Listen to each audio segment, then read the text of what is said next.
Yeah, baby. That's how you get pumped. That's how you do it here on Phat Samurai Guy's channel, baby. What is going on? It's your boy, Phat Samurai Guy, back again with what? Lady Fat Blood. And that's right, actor, filmmaker, stuntman, martial artist, badass, and he's also hilarious. That's right, Alex Chung, back in the heezy. Welcome back to the channel, my friend. Thanks for having me back. It's kind of been a while, hasn't it? Yeah. It's been, yeah. I'm still pissed that my mic wasn't on last time when we did our Event Horizon video. Oh, well, you still sounded good though. We still had fun doing it though, you know. Oh yeah, for sure. But yeah, let's see who we got up in here in the hizzy. We got Heather in the house. We got to do the roll call. Bradley in the house. What's going on? Jason Willer. That's right. Some more certified badass channel members are here. Severio, what's going down? That's right. Lipping the hood up to no good, son. That's right.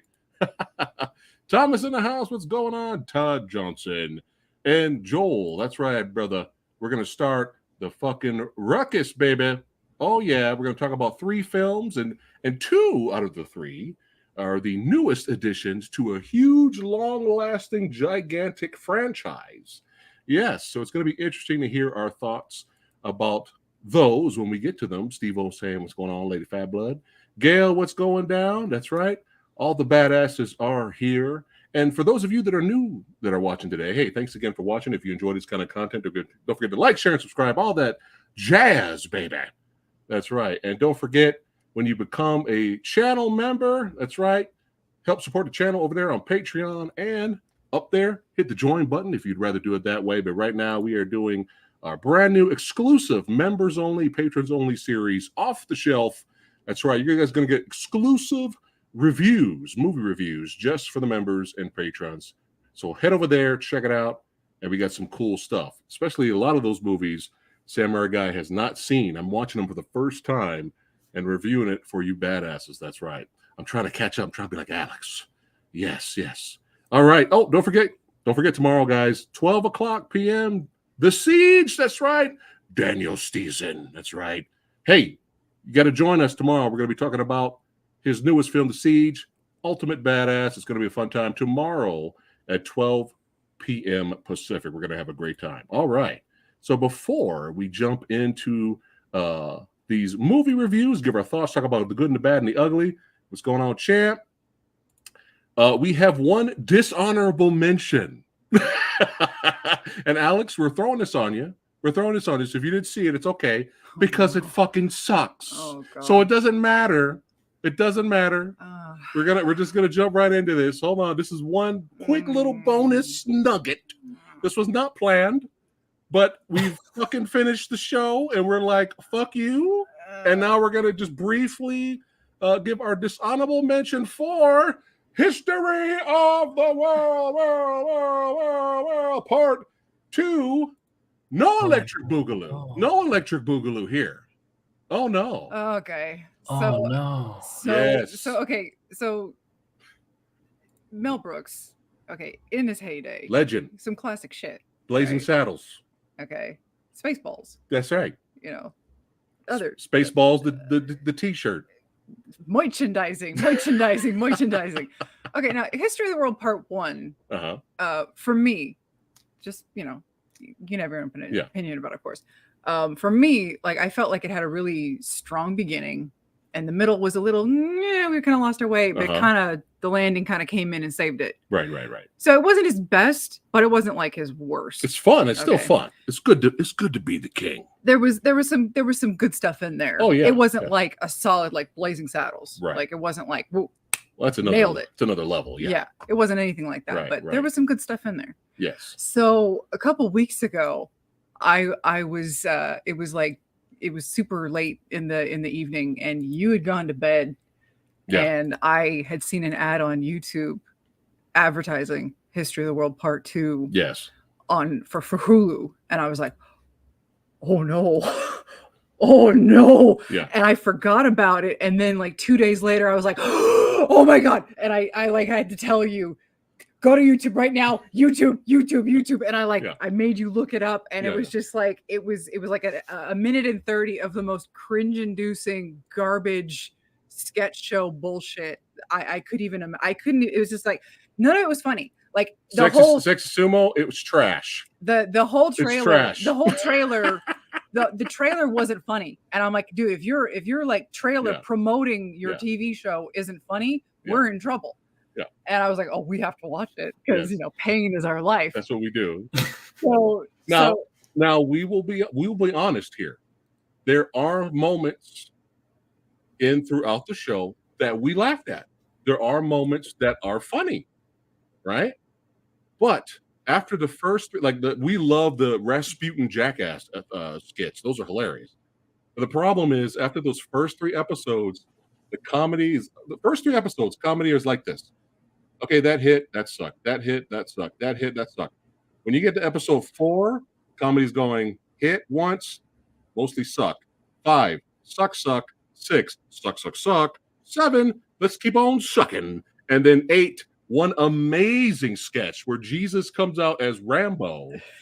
They pitch a movie where Jesus is Rambo and he becomes Iron Man. And we were laughing hysterically. It was like we were like, why wasn't the whole show like this? Why wasn't the whole show like this? Yeah. So yeah, it's garbage. Now here's the thing. There's moments here and there where it's funny, but the problem is they keep going back to the same skits. They beat it in your head. Oh, we're not done with that sketch yet. Story. We're gonna keep going. We're gonna bring that sketch back. We're gonna keep bringing it back. I'm like, dude, by what was it, episode 8? I didn't give a fuck about Shirley running for president. I didn't give a fuck. Shirley Chisholm. They did a whole little 227 spin on it, which gave us some chuckles at first. Yeah. But when you keep for the rest of the episodes, it's trash. It's garbage. And for those of you out there that think we're Mel Brooks haters, well, this might remind you again what she said earlier. We're huge fans, but it's important to know Mel Brooks wrote nothing. He had no handling. He did nothing. He just produced it. Mel Brooks did not write anything. He just had his name on. So you have other people writing his shit. That should tell you about the quality of the series. Again, there was potential in those first 3 episodes. But after that, if you can even get to that, if you can get to the 8th episode. And then they kept teasing for season 2, and we were screaming, dear God, please, for the love of God. We do not need a season 2 of History of the World Part 2, but go ahead. No, it was embarrassing. It was Yes. It was exactly what I was expecting from the trailer. So the trailer, hey, not misleading. Well done. Yes. You primed my expectations perfectly. We should have did this instead of watching the rest of the show. Well, what was really funny was that oh, boo, you're fired. What happened? You're fired. He only was the first 2. Hey, that's why. You saved yourself some pain, brother. That's why you said it was all right. That's exactly why, because you didn't keep going like we had. It was a pain marathon. Every day I'd come home from work and it was like, oh God, there's more episodes uploaded. Jesus Christ. We had to force ourselves to finish the show. Yeah. It got to the point where it was all becoming white noise. Oh yeah. It was just like something's happening. And then they kept, because, you have to be relevant for today's audience, right? They kept putting classical or historical characters in modern day settings. So the first time they did it was kind of funny. And it was Anastasia. So our families get killed. Anastasia is like doing her own version of YouTube. She's like an influencer. Yeah, she's like an influencer. She's like, oh shit, my family's getting killed right now, but don't forget to like, share, and subscribe. That was kind of funny, right?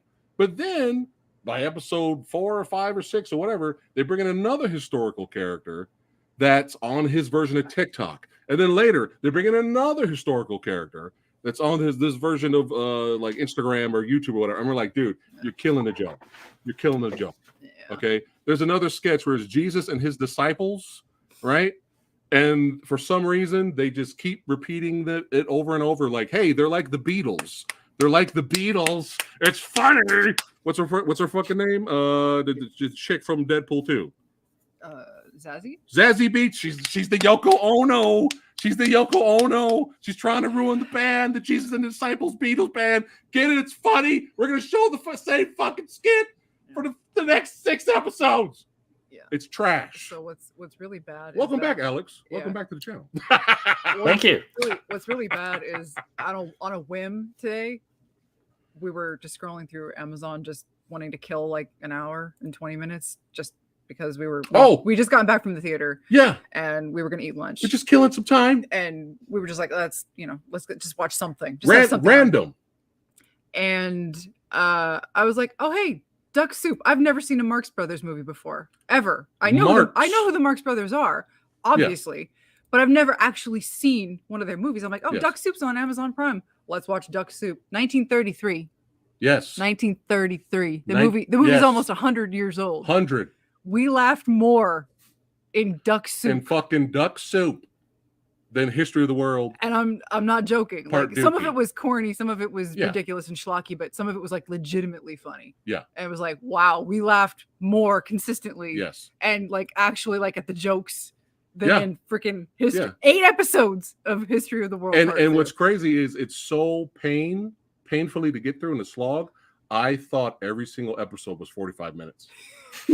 And she had to remind me, she's like, no, dear, they're 25-minute episodes. Yeah. There you go. So that's our dishonorable mention, History of the World, Part Dookie. Part Dookie. If you haven't seen it, please do not. Yeah. Don't waste your life. It's 8 excruciating episodes. Please don't do it. Don't do it. All right, that's our dishonorable mention. And now let's go ahead and jump right into M3GAN, which M3GAN, our trailer reaction from last year is probably the best of the year. Shout out to Lindsay who requested that I look up that trailer and watch it, and I was laughing hysterically. I lost my shit when she started dancing, and then I had to send it to her. She did her reaction. You guys can look it up on YouTube. It's like one of the best. It's my personal favorite trailer reaction video of last year. So we thought this was going to be complete utter shite, like not even good bad, but bad. Yeah, that's what we thought. Yeah. So Alex had a chance to catch up. Did you? I did. Yes. Okay. I actually just saw it today. Okay. Awesome. All right. So we'll start with you, brother. What did you think of M3GAN? Which version did you watch? Not that it really matters that much, but did you watch the unrated or theatrical? If I saw the unrated version, then I can't imagine what the rated version was. Right. I have a feeling I know what it was, and it was from what we saw, it could only have been like a couple of seconds. Did you see the kid's ear get ripped off or ripped? I saw it ripping. Okay. I don't know if I saw like the actual separation. You probably saw the uncut one. When she slashed the guy's throat and he saw a little bit of blood sputter out like that in the elevator. Did that happen? I didn't see blood coming out of the neck. No. Okay, it's probably theatrical then. Okay, but it's just a little sputter. It's not that big of a difference. So, but yeah, go ahead, man. What do you think of M3GAN? Honest thoughts, good and bad. Okay, I'll start with the good. All right. Let's find some good. I like the way she moves. Yeah. But that comes with a bit of a caveat. Okay, so there's one particular scene that I'm going to exclude from this statement. Okay. For the most part, this is spoiler talk. This is all spoilers. I know, but I'm building up to it. Oh, okay. I got you. For the most part, I liked the way she moved. I thought that whoever the performer was did a good job because, oh God, with the exception of one scene, I was like, oh, this is different, because typically it's always a puppet or CG or whatever, but it's like, it's a performer and it was genuinely creepy at times. Yeah. Then there's that one scene. That was the scene that made us lose our shit in the trailer reaction. Okay, so here's the thing. I never saw the trailer. Okay. Oh, brilliant. Okay. So I went into this movie completely blind. Maybe not completely blind because I knew what the doll looked like. Yeah. Okay. When that happened, I mean, I had like my assumptions about where they were going with the film tonally up until that point, and then that moment just shattered my mind. I still don't know why that is in there. Right. I don't know. I'm not even trying to be funny. No. If you put a gun to my head and told me like, what were the execs thinking? What were the filmmakers thinking? You have to blow my brains out because I don't know. I think the problem with that scene, it's the scene everybody remembers. It's the scene that makes the movie popular. I think the problem with shout out to 41 Badasses watching. Thank you guys for tuning in. I think the problem with that scene is you can just assume at this point she's kind of self-aware malfunctioning, and she just malfunctions. Earlier, she's dancing with the daughter. They're doing some bootleg TikTok stuff. But I think in that scene before she lost her shit and started doing all the dancing and stuff, I think the director should have made it a little bit more clearer. Okay, she's literally malfunctioning. Like, make it more clear. Like, she's, I don't think they did that. She just decided to do that, which makes it bonkers, which we should love. I guess we're kind of mixed on it. Like, we like it because it's bonkers, but then we're kind of iffy on it because it just happens. Mm. But that's not really our problem with the movie, believe it or not. But yeah, go ahead. Yeah, so thank you for that. You actually eased my mind because I've been thinking about. I'm just assuming. I mean, I don't know. I'm gonna. It wasn't like, ha, this is so bad. It's funny. It was like, why? Why is this happening? Right. Okay, so I'm talking about good things, right? Yes. I mean, I appreciated that the film did have a point. Execution aside, there is a story. They're touching on things like dependency on technology, obviously, and dealing with trauma. There's a real story being told, and there's real arcs. And even though I see it all coming, it's still, it's not a pointless movie. Right. So there's that. Right. I'm sorry. There's a message. It. Okay. That's it. Okay. I'm so sorry. I thought there were more good things about it. Yeah. You got the message. You liked the performance of the girl. Oh, and they did a good job of mixing a little bit of the CG and practical, a little bit in parts, but it mostly was the girl performer that did everything. They just CG'd the face. But yeah, we've seen this story before. In the words of in the words of my brother, the master of remaster, Frank Jang, shout out to him. If people don't make dumb decisions, we won't have a movie. That's what he says. So it's like, we just talked about Chappie not too long ago, and it was just like, when has it ever gone right? When humans create a robot and try to give the robot freedom of thought, it's always gone wrong majority of the time. You know what I mean? You get cute little movies here and there, like Short Circuit, but it's always gone wrong. But you mentioned something when you were watching this. You said that you understand the story. You kind of like the message of it. But you mentioned that this was like Ultron done right. You said that, unless I heard that wrong. Did I say that? Yeah. In terms of because she wasn't like quipping the whole time. No, it was because Ultron in Age of Ultron. Yeah. He literally had like this briefest of moments in his development between coming online and then suddenly, humanity's evil, they need to be wiped out. And in this movie, they actually showed her kind of like developing and learning, and you actually kind of had more time with her. Yeah. Learning and becoming more sentient. Gotcha. Whereas Ultron, he was just like blip, it's on the cutting room floor. It's out there somewhere, but Disney will never let us see it. Yeah. And he became sentient in like 5 seconds. And everybody needs to die. Whereas M3GAN, you at least got you got the understanding of why she is the way she is and why she eventually goes crazy and goes off of her programming and just goes and does what she does, which is like, well, if you're gonna do it, at least show it. It's better than just I'm evil all of a sudden. Right. So I appreciated that they were kind of its time in the storytelling part of that aspect. Yeah. Okay. From the AI perspective. Yeah, I get you. I wanted Ultron to be more, it developed. Yeah. Which we never got, but it's all right because we just have them quipping. It's okay. But when we find me and Alex are gonna go with the malfunctioning self-aware.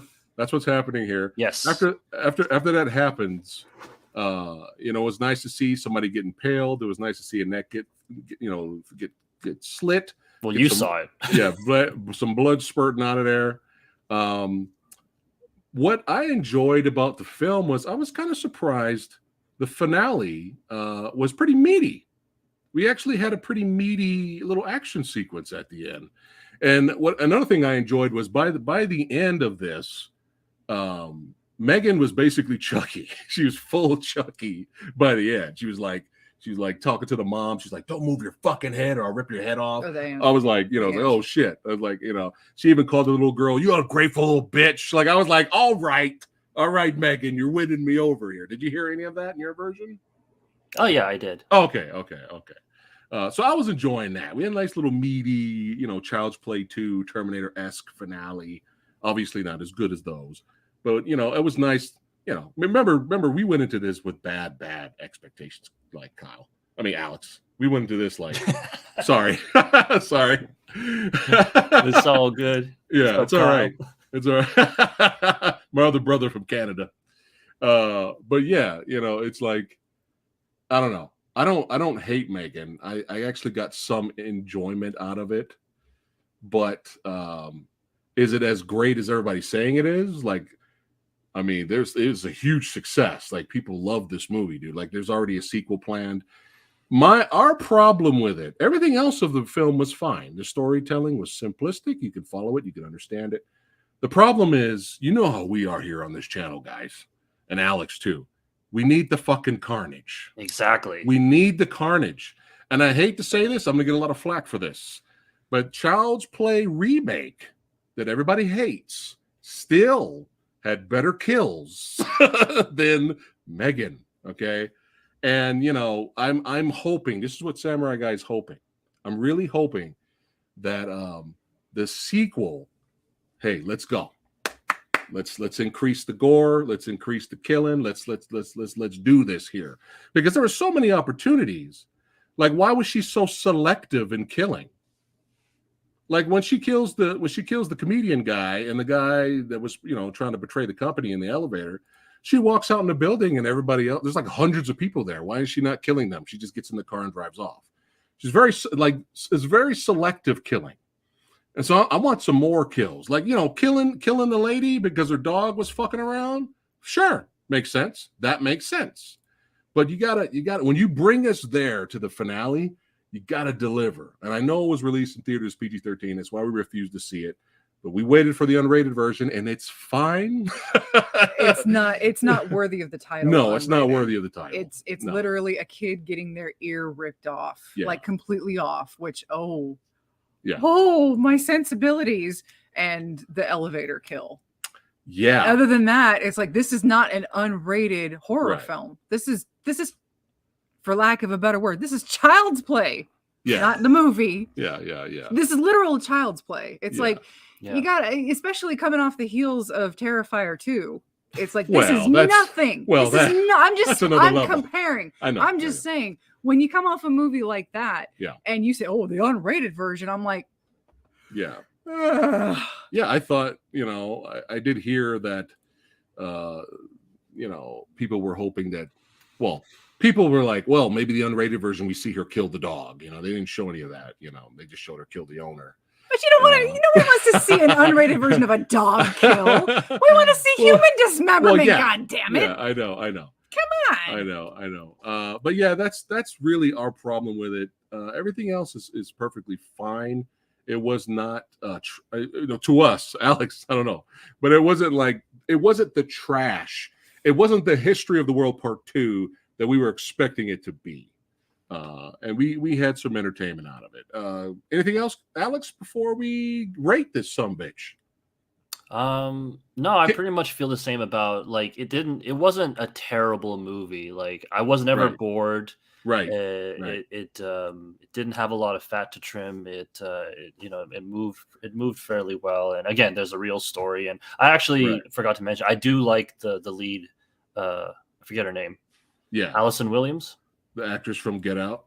Yeah. I mean, she has much better material to work with in Get Out, because she was phenomenal in Get Out. But here I still, very believable. And and I even enjoyed her character. I was expecting a real slasher. Yeah. And it was like it was kind of like a kid's movie. It's funny because, and maybe this is bad, my mind started to wander while watching the movie. I started thinking, maybe, I want to be fair. I'm sure there's a generation of kids who are going to watch this movie, and then well, years right here, later, we're right here. Here, this answers your question right here. M3GAN is the definition of a movie made for my generation, the TikTok generation. So there you go. Okay, there you go. You just there you go. It's made for the kids. And I'm thinking, so our expectations for any satisfying, entertaining gore or kill sequences, we're not even, after reading this, we're really not going to expect that in the sequel now. Yeah. So Gail, thank you, Gail, for that, for setting us straight. So our expectations are like below zero now. We're not going to expect anything cool in the sequel. All right, go ahead, Alex.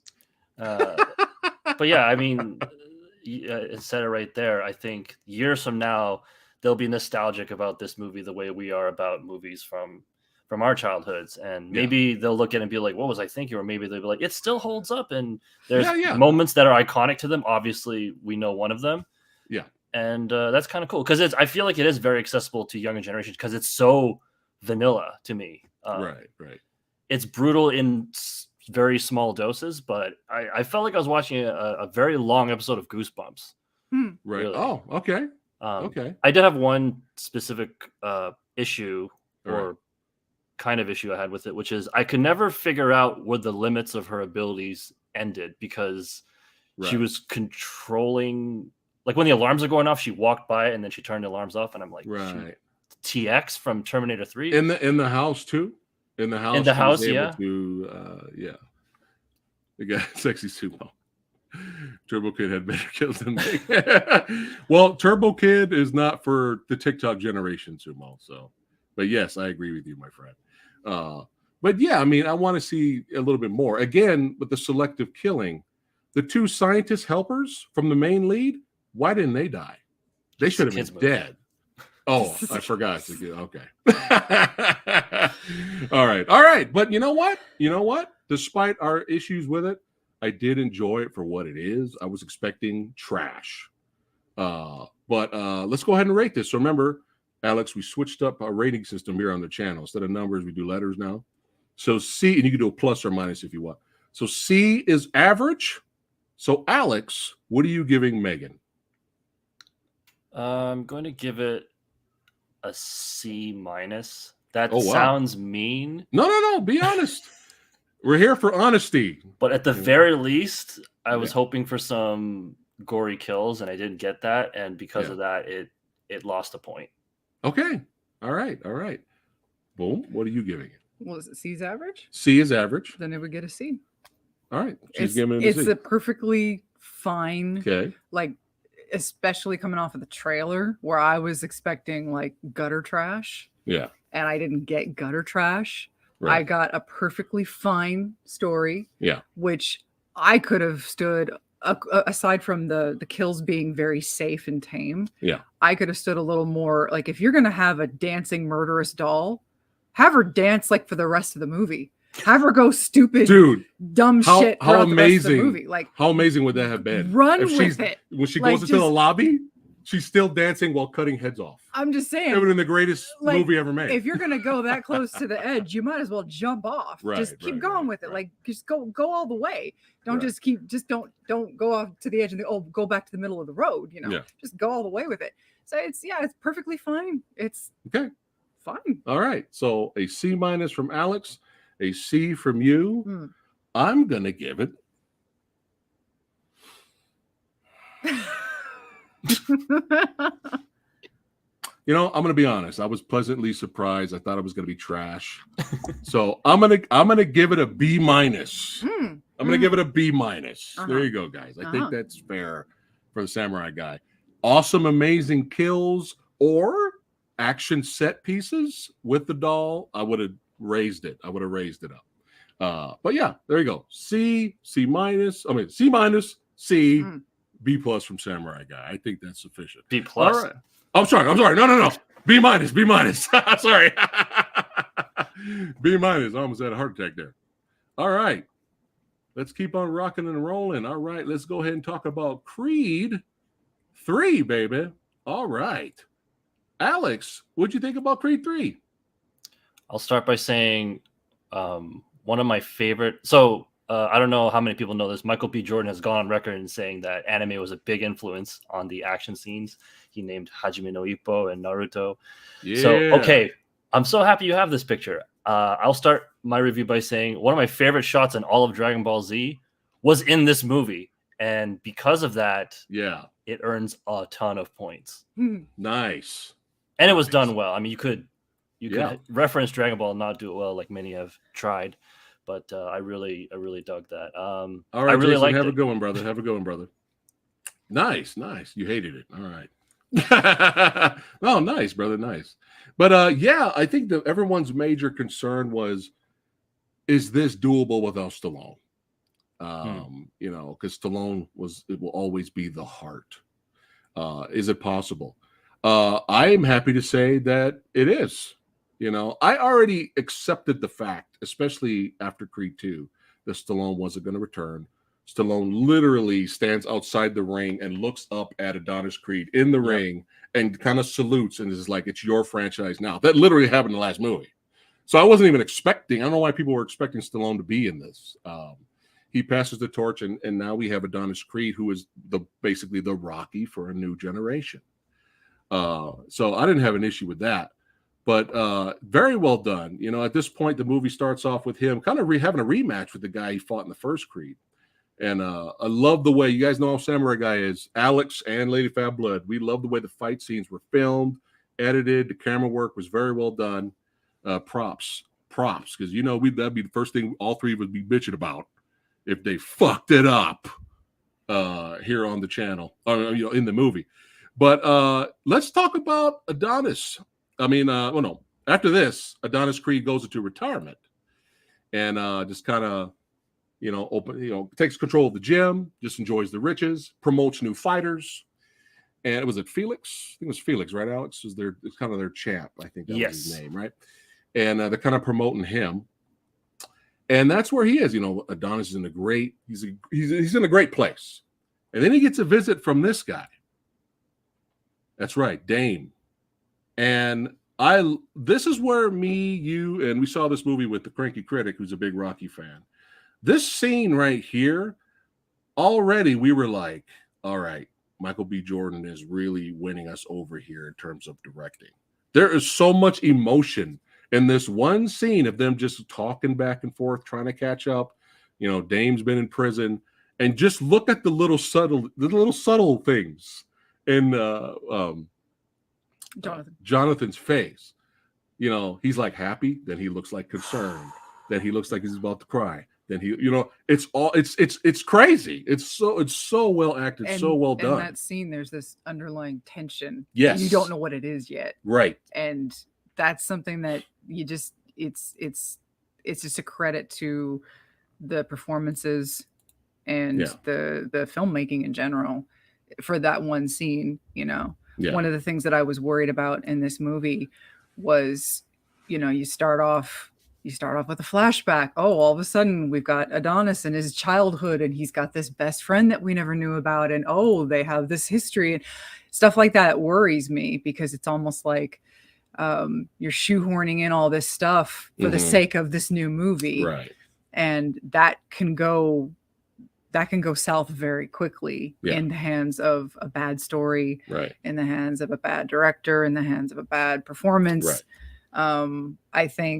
I think with the Damien character, any other time and place, any other actor, his character could have been destroyed by a bad performance, right? Because of what he has to do, what he has to pull off in this movie.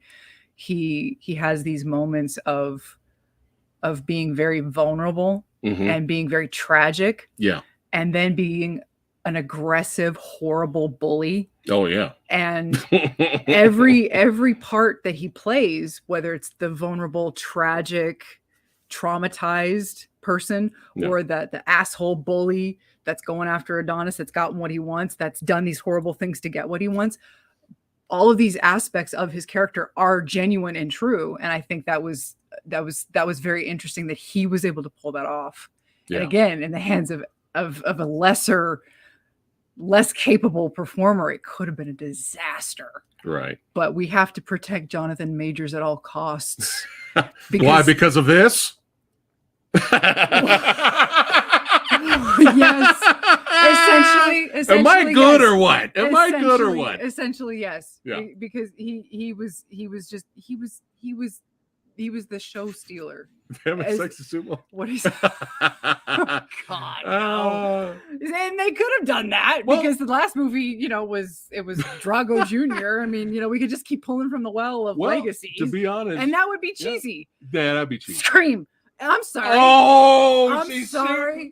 She's I'm sorry. Already. No, we ain't got to scream yet. I'm sorry. Oh, damn. I'm sorry, in my throat. You guys have just arrived. Let me drink some water. It's all right. We got Alex here to balance things out. I got dry throat. All right. I'm sorry. But for those of you that wonder, we have not seen Ant-Man yet, but we know it's trash. All right.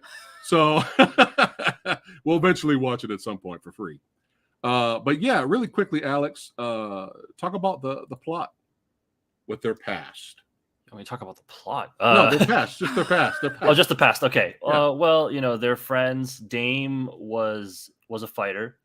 I get the idea that Adonis knew how to fight too, but it was really just Adonis was his corner. And after a night where Dame had a victory, they stopped by a convenience store.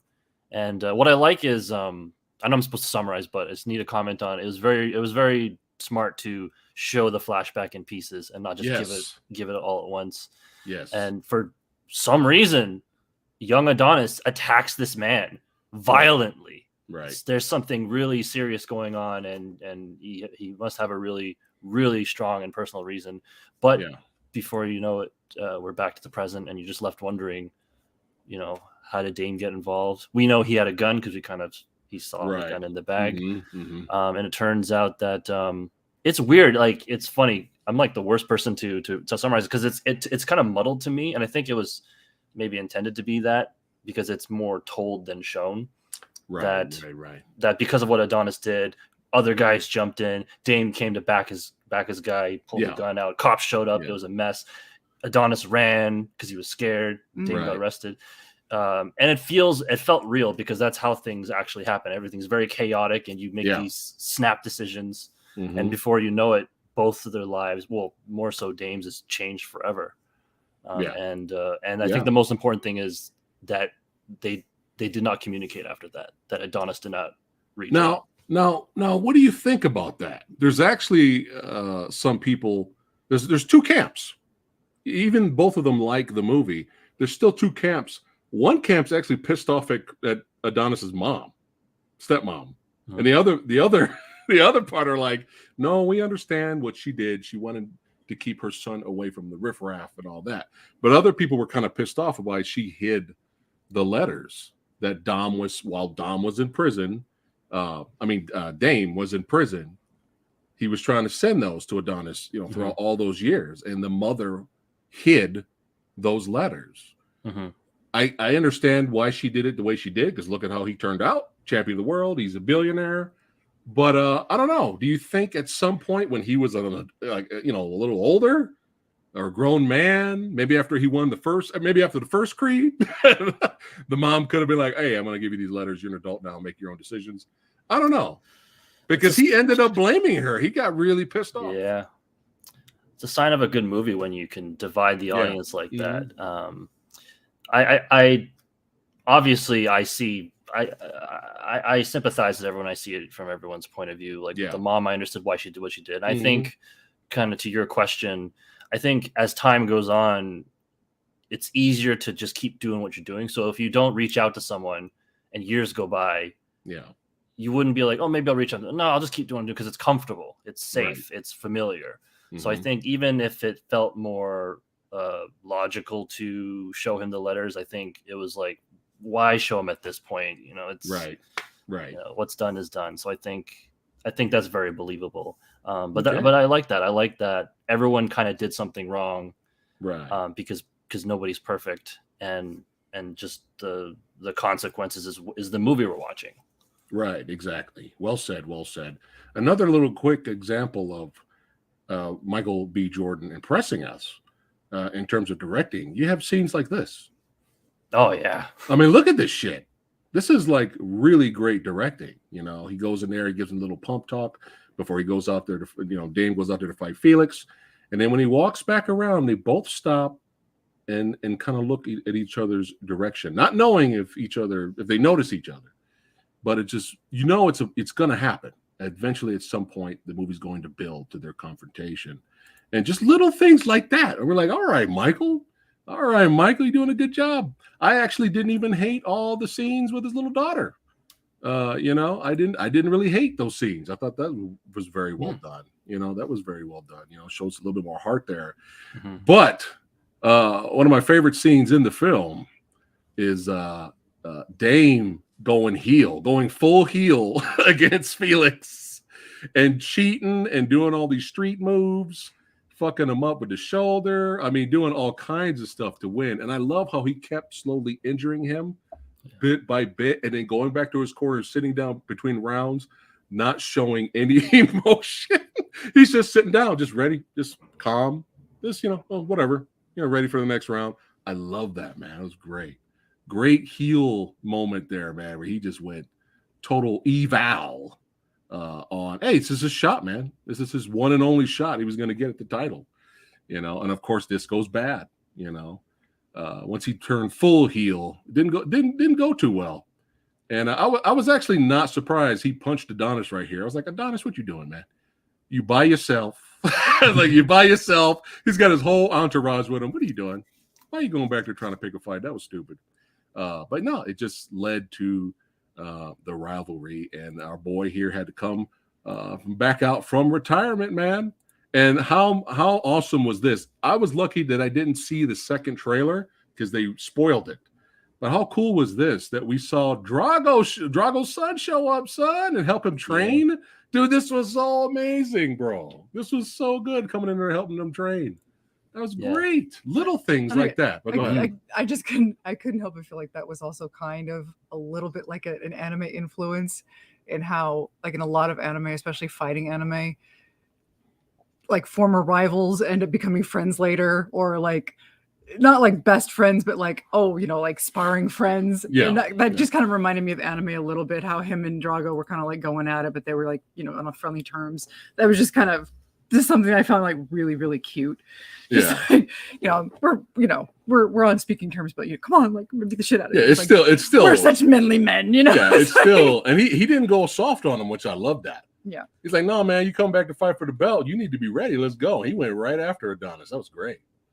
But here, let's get to the finale now. We were in the theater. Oh. We were in the theater when it happens and then it finished. I turned to her and it was almost on cue. We both looked at each other. We both looked at each other and said, holy shit. That came out of nowhere. Was not expecting that. Mm-hmm. Wow. Mm-hmm. Thank you, Creed 3, for trying to do something new to keep the franchise fresh. Yeah. Thank you, Creed 3, from thinking outside the box. Yeah. We absolutely love this sequence, and I'm sure you know which sequence we're talking about, Alex. We're going to get to it. But we loved it. Yeah. However, there is another camp that say when that scene that we love so much happens, took them out of the movie, they hate the fucking movie, 0 stars. We're going to get to it. So, to each his own. Films are subjective, right? Especially when we get to Scream 6. But it's the scene where they're fighting, they're brawling, going back and forth. And then all of a sudden, things get quiet. The crowd disappears. The lights dim. The camera slowly focuses in on the two men, because you know what? This is personal. It's not about the crowd. The crowd doesn't need to be there. This is a personal, mental fight.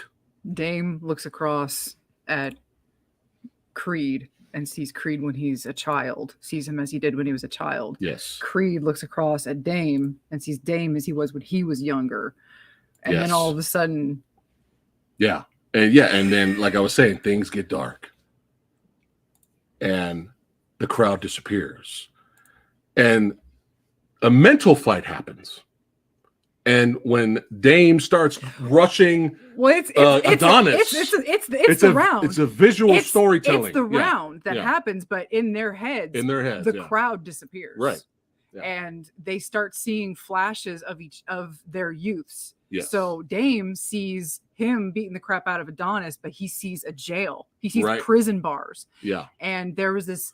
Basically, what you find out from Adonis's side of things is that the reason he jumped that old guy outside of the liquor store is because when they were in the home together, there was this dude. He abused them. Yeah. There was this dude that abused the crap out of him and the kids. Right. And there was this, it wasn't like a punching bag, but it was like something like a pillow wrapped around something. Right. And that was part of what he was dealing with mentally. Right. And that showed up as he was beating the crap out of Dame. Yeah. It was. I hate to use the word brilliant because sometimes I use it too much, but for a boxing movie that stems from an 80s Rocky franchise, it was so unexpected.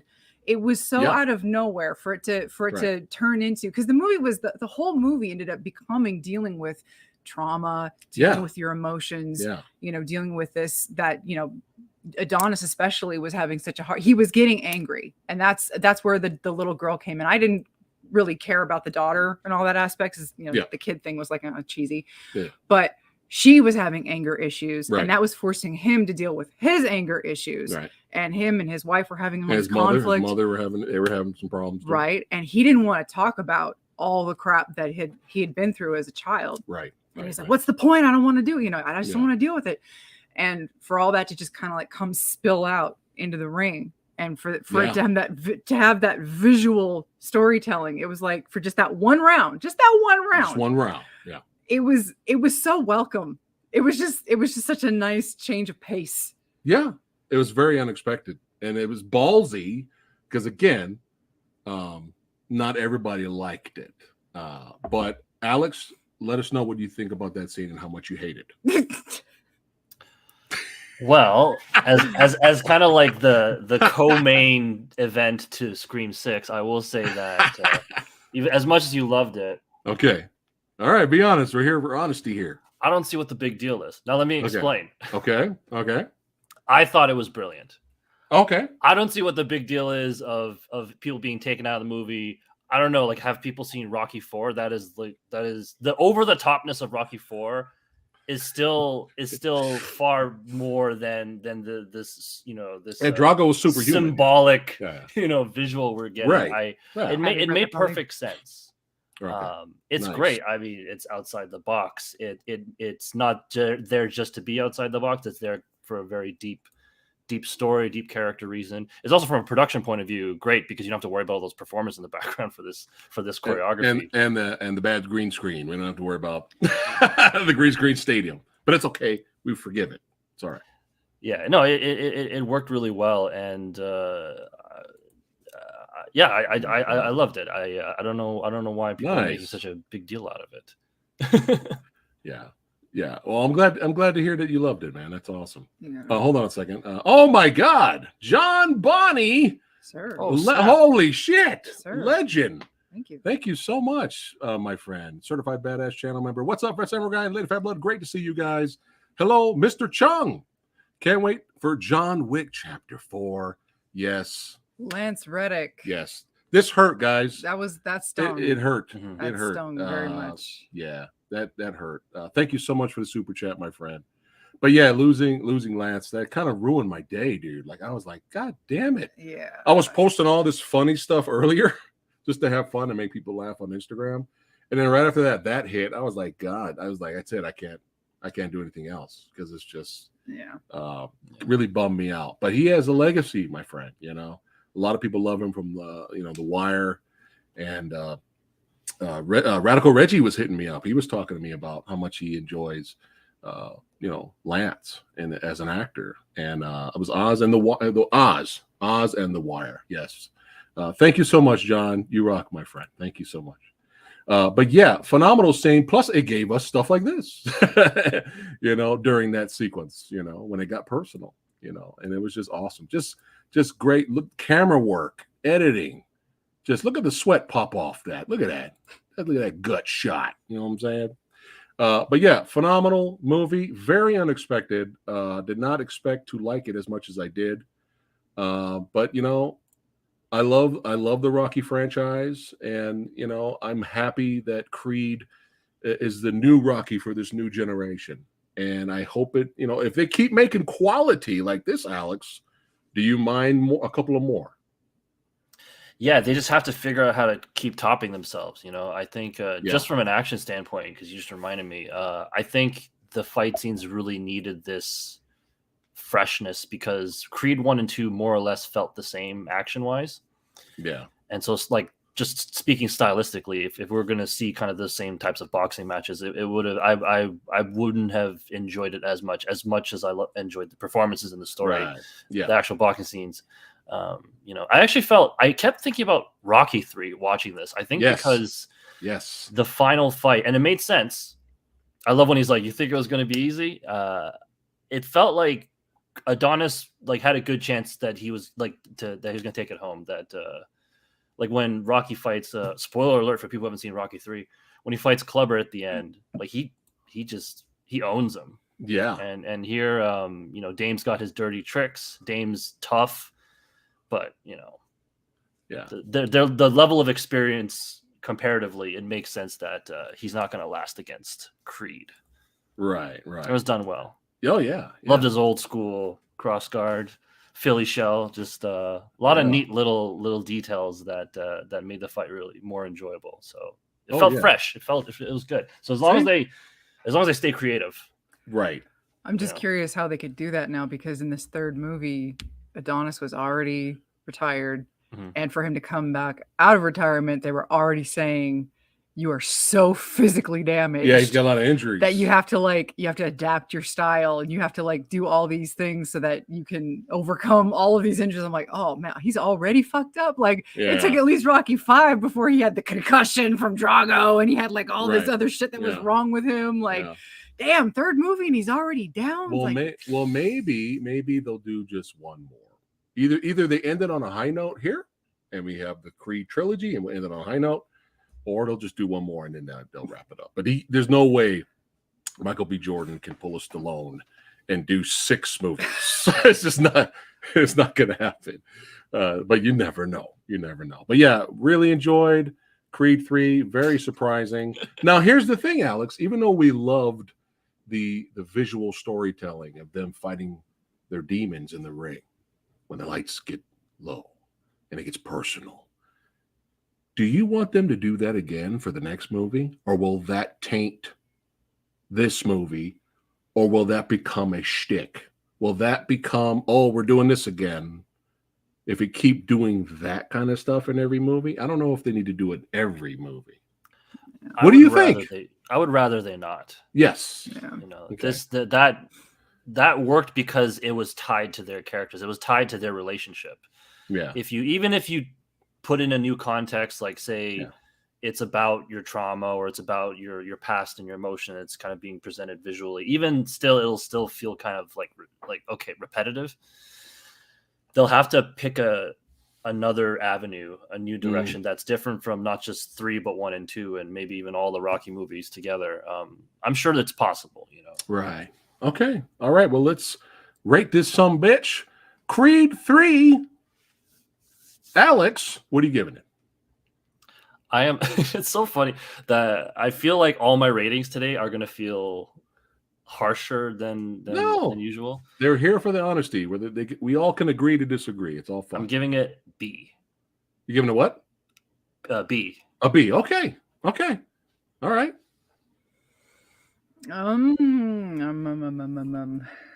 Oh Lord, I'm not. I don't know what I would give the others. Like, I don't remember what I would have rated the others. I want to I haven't watched the first Creed, which a lot of people think they still say it's the best. I want to rewatch it before Alex, like maybe in the future, me and you could do a ranked for the Rocky franchise. I think that'd be fun. Yeah. That'd be fun. But I need to rewatch Creed 1. I'm so Stallone Rocky biased. I mean, by default, I'll say the first Creed's better than this, but I need to rewatch it. But yeah, go ahead.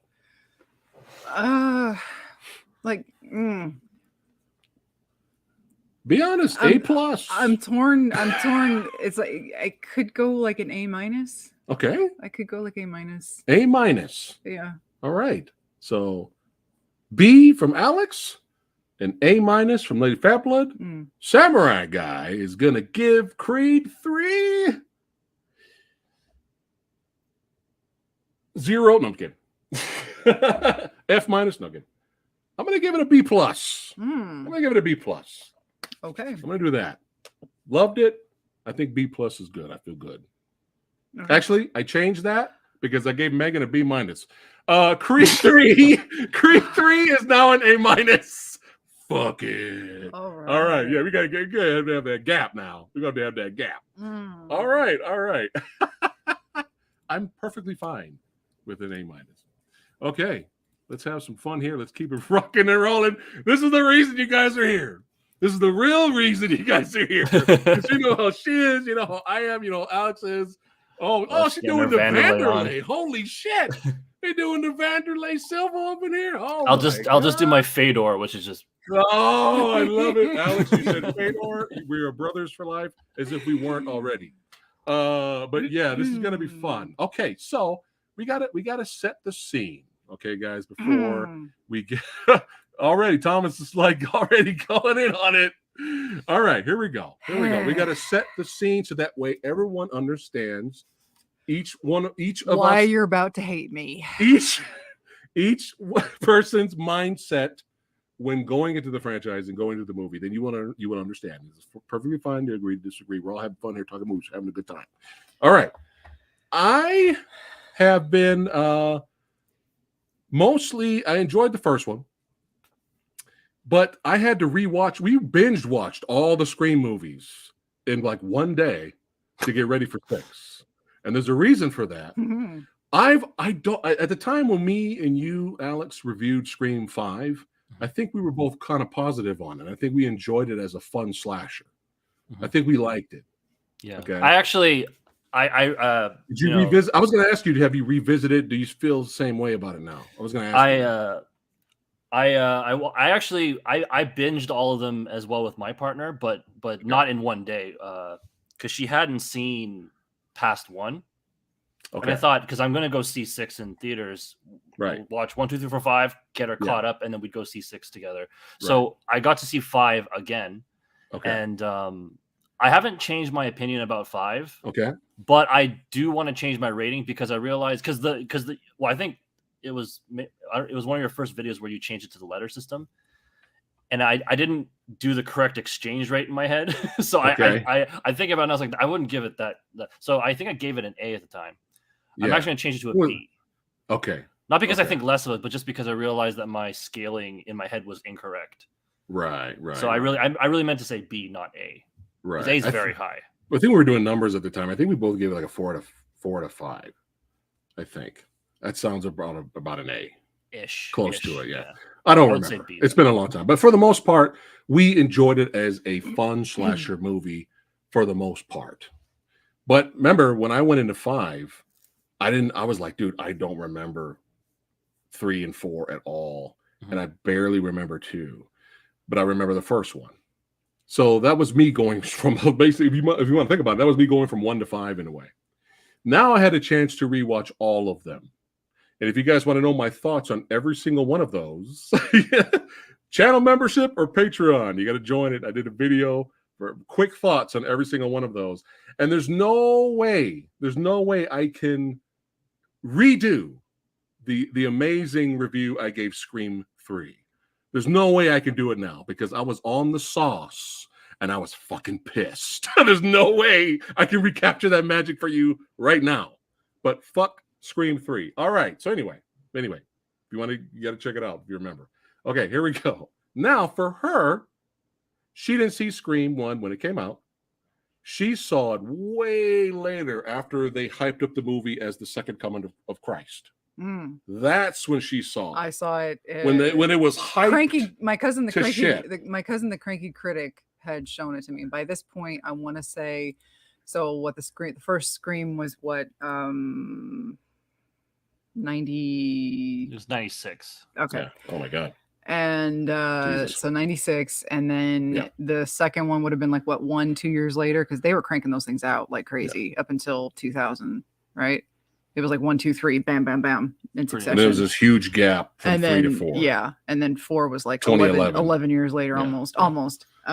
So by the time I had seen the first one, the second one had already come out, and they were all on VHS. Oh, my hip. What's that? And so my cousin showed me the first movie, Mm-hmm. and me being the jaded, just uninterested, Mm-hmm. I just had no fucks to give person that I was at the time. I didn't care for Scream. I did not care for the film. I didn't think it was bad. Okay. I just didn't care for it. I had just heard nothing but, oh my God, this movie's amazing. It's reinvented the genre of horror. Now keep in mind, at this point, early 2000s, I've seen my fair share of horror films. It's not like I'm not a fan of horror movies at this point. I've seen the Hellraisers. I've seen the classics of the 80s. You could say it made slashers mainstream again. Okay. You could say that. So, I it's not like I'm not a fan of horror movies. It's just at that point, I just heard too much about it. Right. And so by the time I saw it, I was like, okay, what's the big deal? Right. Okay. I just didn't care for it. And the only thing I had ever seen about the second Scream film was the very beginning, when Jada Pinkett was killed in the theater. Yeah, that was that was a big deal back then. And that was all I saw of Scream 2, and I never saw the rest of the film. And then I never saw any Scream film after that. So I was completely in the dust, and I had no fucks to give. I just didn't care. Okay. If I never saw a Scream film again after that, I could have been happy. All right. I couldn't have cared. Me, I'm in the middle. I enjoy Scream. I think it's really entertaining. But again, I always thought these were fun slashers. But I have different favorite franchises than Scream. But Scream, I always thought they were fun slashers. That's it. I'm not sucking. I'm not. I'm in the middle. There you go. See what I'm doing, guys? This is why I set it up. This way. It's very well done. All right.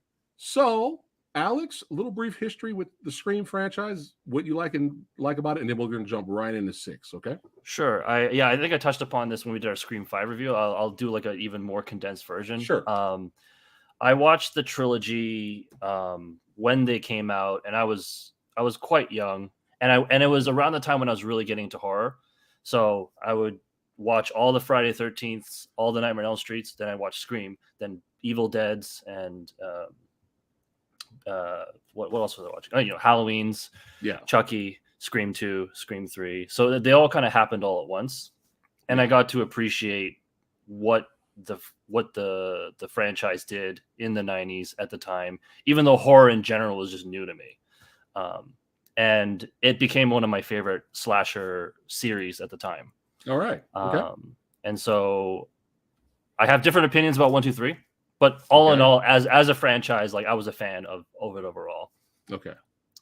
And then when 4 came out, I was really surprised with how much I liked it because, I kind of thought, why would you make a 4th one 11 years later? What are you going to do? Everyone's old. It's kind of, people are past slashers, but I was really surprised, and I was like, that was fun. That was a nice trip down memory lane. It was really cool. And then 5 comes out almost another decade later. Yeah. And I'm like, well, this can't be good. This is now they're just really, but then I ended up liking that too. Mm-hmm. And then they announced 6 and they're like, it's going to take place in New York. And we all know what it means when they move it to New York, when a slasher goes to New York. Yeah. And they're doing it next year and it's going to come out next year. I was like, okay, cool. Now they're getting like high on their own supply. Like they're, like they know they got something hot, right? And they got to just like ride that wave, like the first trilogy. Yeah, it's like the first trilogy all over again. Yeah, kind of. Yeah, you're right. Because 1 and 2 came out like almost a year apart, and then 3, I believe, was a couple years after that.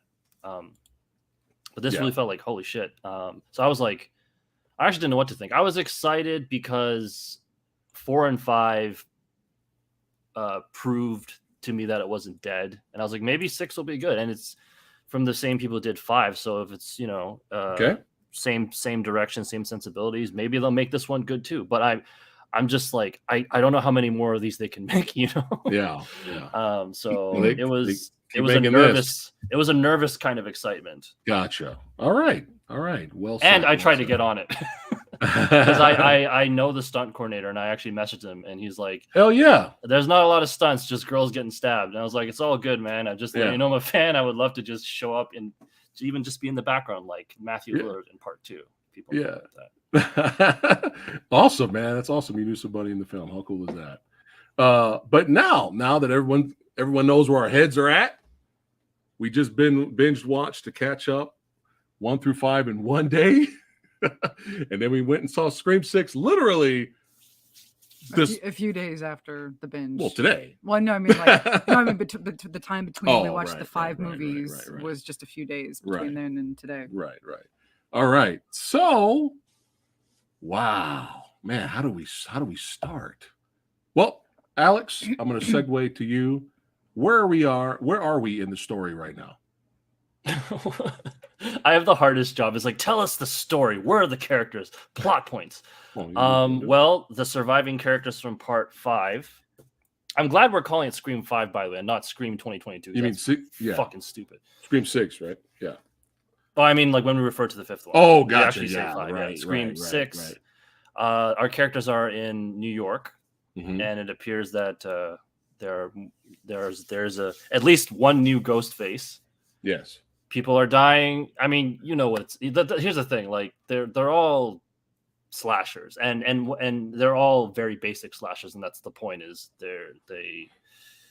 it's a guy with a knife, right, or girl, with a mask on, and they don't move too far away from that formula because that's what it's all about. It's about that, and they'll reference other horror, not just slashers. And the last one they brought up elevator horror. They kind of, you know, what I'd like is they kind of keep updating, like, you know, this is where horror is at, and this is where we stand kind of relative to where horror is at now, because Scream is inherently a very basic 90s style slasher that has already paid tribute to the 80s, the 70s, and people start dying, and it's another whodunit. And do they start dying, Alex? Do they start dying? We're gonna get We're gonna get to that in a second. Okay. But yeah, I mean, our characters here, you know, Ortega's in college. You know, we have the twins, Randy's niece and nephew here. Everybody's trying to move on with their lives, especially Sam going to see the psychiatrist, which backfires. I was laughing hysterically at that because I was like, this dude's like, whoo, look at the time, man. Look at the time. You know, because she starts talking about, you know, her dad, Billy Loomis, and how she has certain urges at some point. And of course, all the trauma she's been through. But yeah, I enjoyed the beginning, dude, because it's like it sets it up like, okay, we're going to see a typical Scream beginning where someone gets singled out, and gets killed. And I like how they kind of kept going with that. And Samara Weaving, you know, shout out to Samara. She gets it in the beginning. I love that line because when it keeps going. It follows the guy who killed Samara Weaving, and he goes back to his apartment, and he's got a partner, and you find out Samara Weaving is a professor for slashers, right, Alex? She's a movie. She's like a movie at the school. She's a professor. Yeah. Right. And I'm like, man, can I take that class? That's like awesome. Learn about Argento all day, you know, that stuff. But the guy that killed Samara Weaving gets attacked by another ghost face, and he gets killed. And I love how he's sitting there like, we got to finish. Was it Richie? Richie. We got to finish Richie's movie. And and Ghostface looks at the camera and goes, fuck movies, and this blah. And then we get the title. I was like, yeah, all right. I'm digging that. Okay. Let's see where you go now, movie. So again, I think one of the positives that I think we both really loved about the film, despite the rating she's going to give the movie, this is probably the most relentless and fucking brutal we've seen Ghostface, I feel, compared to the other ones. Ghostface don't give a shit. Ghostface is going to go into a liquor store with a shotgun. He doesn't care. He's going to attack you while you're on the street. Going to attack you in the daylight in the subway and enjoy it. Yeah. Like the way the Ghostface, I mean, the stunt people, shout out to the stunt people, but I love the way they were slashing, stabbing. It wasn't this little dainty fucking popsicle on someone else's back shit that we got in fucking Scream 3. Sorry. Fuck that movie. Anyway. So, but yeah, this is the most brutal, man, you're ever going to see Scream. And Ghostface. And he was just enjoying himself, being relentless here, just fucking people up, and we loved it. And at least that part we loved. And again, the liquor store scene was great. There was some suspense there. There was some tension. It was very well done. There's some really, really good stuff here. Now, is there any negatives, Alex? Before we get into our negatives, we're doing negatives then positives. Actually, positives. Keep going. What were some of the positives for you? And jump in whenever. Okay, yeah, because I have both positives and negatives for this movie. Positives. I love the opening. I love that because like every Scream movie seems to cut to title when Ghostface is slashing at the camera.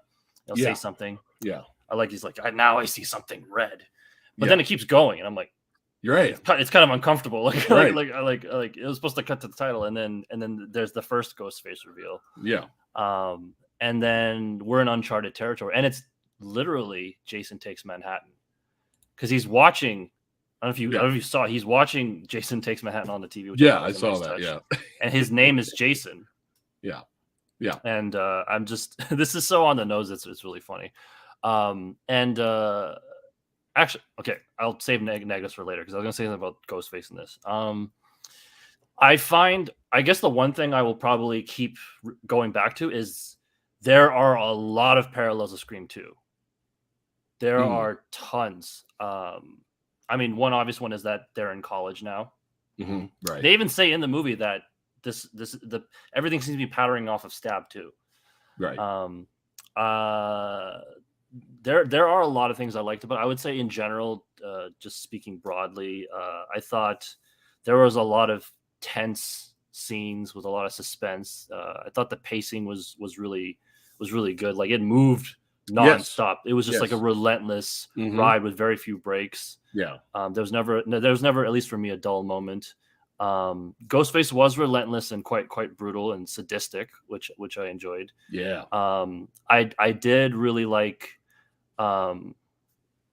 Melissa Barrera as Sam Carpenter more in this movie than the last one. Yes.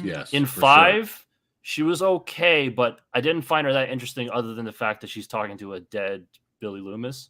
Yeah, and she was getting out acted by little itty bitty Jenna Ortega. Yeah, because Jenna 5 is where Jenna Ortega caught my attention, and I was like, oh shit, I gotta see her, and that's why I wanted to see her in X and other things. But here, I thought Melissa really shined. I thought she did. She had better. more material to work with. Yeah, and I like that we're creating a very distinct heroine separate from Sydney, because Sydney was always very likable, very strong, and very resourceful and intelligent, and just like But she's not a Sydney copy. Right. She's just fighting against this tide of darkness to sound cliche. Yeah. And it's fun to see because she really has no choice, and it's definitely there. And when it comes out, it's kind of cool to watch, to watch her turn into a Ghostface. She definitely did better in this. I agree with you than the last film. Any positives from you? Well, I kind of said some of them already. Yeah, it was come back to the this was my favorite version of Ghostface so far. Right. I did enjoy at the very beginning with the samurai weaving. It was great. That was nice. I liked the we get a Ghostface, and then immediately he just rips off his mask. It's like, oh well, that's different. Yeah. But because come to find out that they're just like they're not the primary ghost faces that we're going to be watching. And then the Ghostface that we're immediately introduced to, the first one, he's murdered, and you find out that the two Ghostface that have been doing whatever they're about to be doing. Oh, we're going to finish Rich's movie. Yeah. No, they don't matter. They're of no consequence. So I liked that. That was different. Yeah. That's not something that we've really seen before. Going back to the Sam character, I did not care for her at all in 5. And I the whole Billy Loomis had a daughter bullshit. It was like, oh God, here we go. Where Sydney had a brother and she's got a niece and everybody's got. It's like, okay, yeah, okay, fine, whatever. It was just so family. Yeah, it was just so contrived, and it was just. And now he's even though she's never met him because he died obviously before she ever had a chance to know him.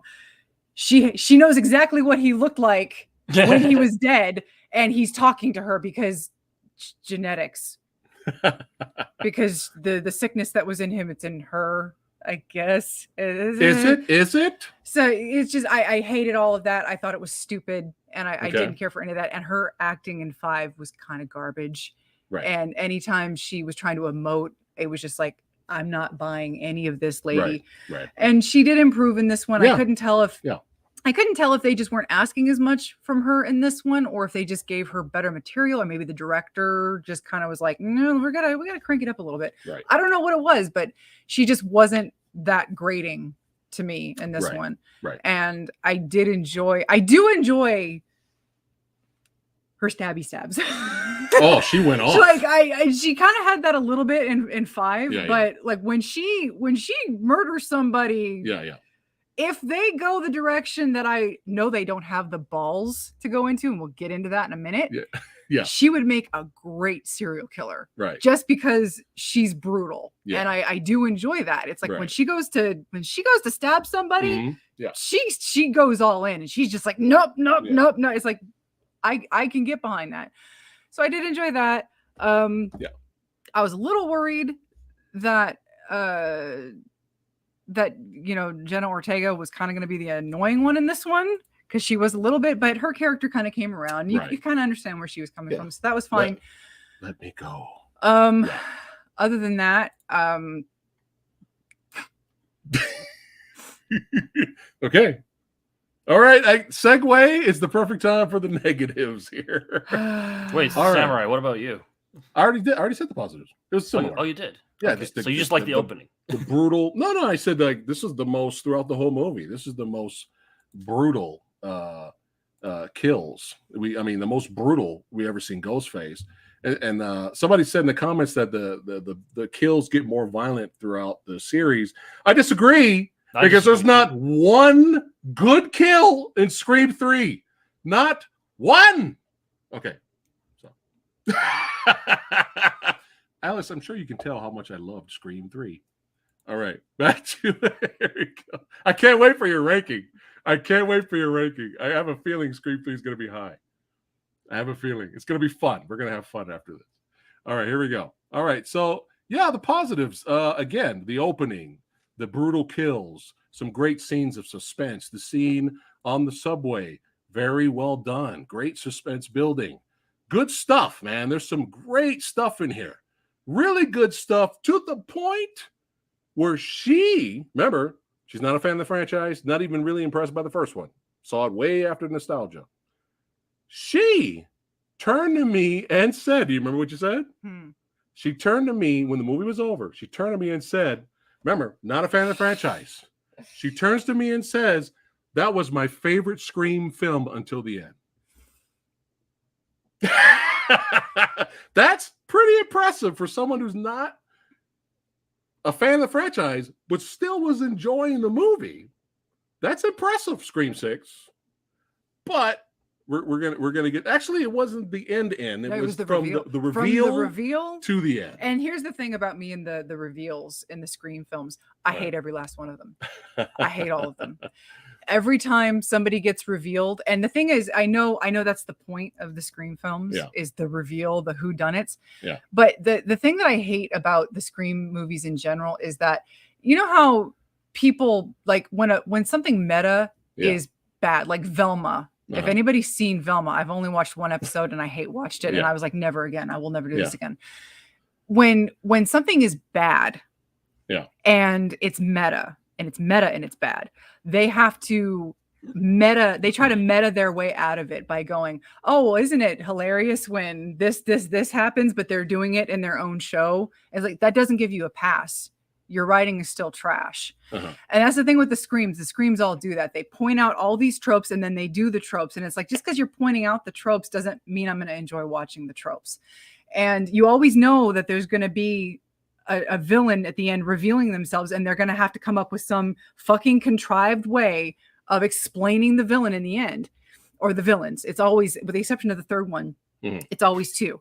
Right. And every time there's the reveal, they turn into this goddamn 1930s mustache twirling villain. And I fucking hate it. I hate every single one of them. I can't stand it. All right. And this one was no fucking different. Okay. And in some ways it was almost worse, like I said, because it was like on its way to being there, but then things didn't happen in the movie. Yeah.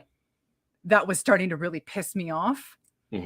Because this was the second movie in the franchise that was telling the audience, oh, well, we're this far in the franchise now. So by horror movie logic, legacy characters, you're on the chopping block. Main cast characters, you're on the chopping block. Guess what this movie did not do? It didn't kill a single goddamn legacy character. It didn't kill a single goddamn character from the last movie. So you're basically just lying to us now. Well, Caitlin says here, all the tropes in this one didn't happen. What are you talking about? I don't know. I was just reading the comment. I was reading the comment. This is the, again, what did I just say? Right. What did I just, trope? What do you mean all the tropes didn't happen? The tropes from all the other Scream movies.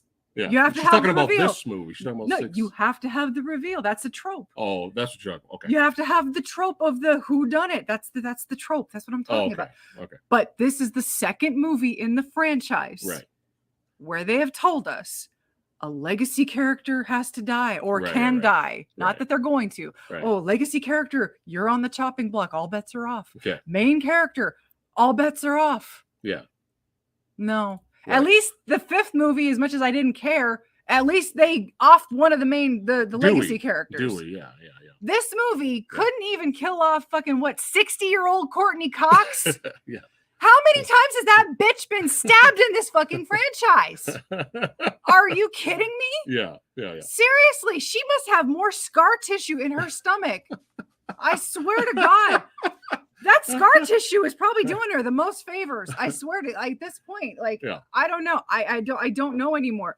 But when the twins survived in the fifth movie, I was like, I didn't really like them. I didn't care either way, but I was like, oh, that's kind of irritating because they both got fucked up. Right. But when both of them, especially the brother, survived in this one, my middle fingers were a-flying. You got stabbed like 100 times. And I was like, dude, all I wanted was just, I didn't even ask for much. I think 2 or 3 people should have died. But I don't even ask for much. But if you could not even give us one of the Scooby-Doo characters. And you notice only one of those people in that thumbnail right there, and that picture right there, was not in the last movie. So guess who dies? But not one. Yeah. Not one. And even Gail lived. When you keep having those fake deaths sequences, you start losing. Not everyone. There's people that give this 100% on Rotten Tomatoes. Not everyone. But for me and her, you start, okay, dude, all right, you're going to give us another fake out death again. Okay, fine. We'll give that a pass. Okay, we have another character. Another fake out death. Okay, fine. Pass. All right, we got one more. Well, we got one more. And then even the cheerleader from Heroes, who was the most unconvincing FBI agent ever, even she didn't die. Come on, Scream 6. You were doing so well. But it's like now none of this shit is rewatchable. You can't go back and watch this shit now. All these great, well-directed, well-acted, suspenseful scenes. No point in watching this because everybody fucking lives. Come on. You couldn't even give us one. And OGP OGP said shout out to OGP.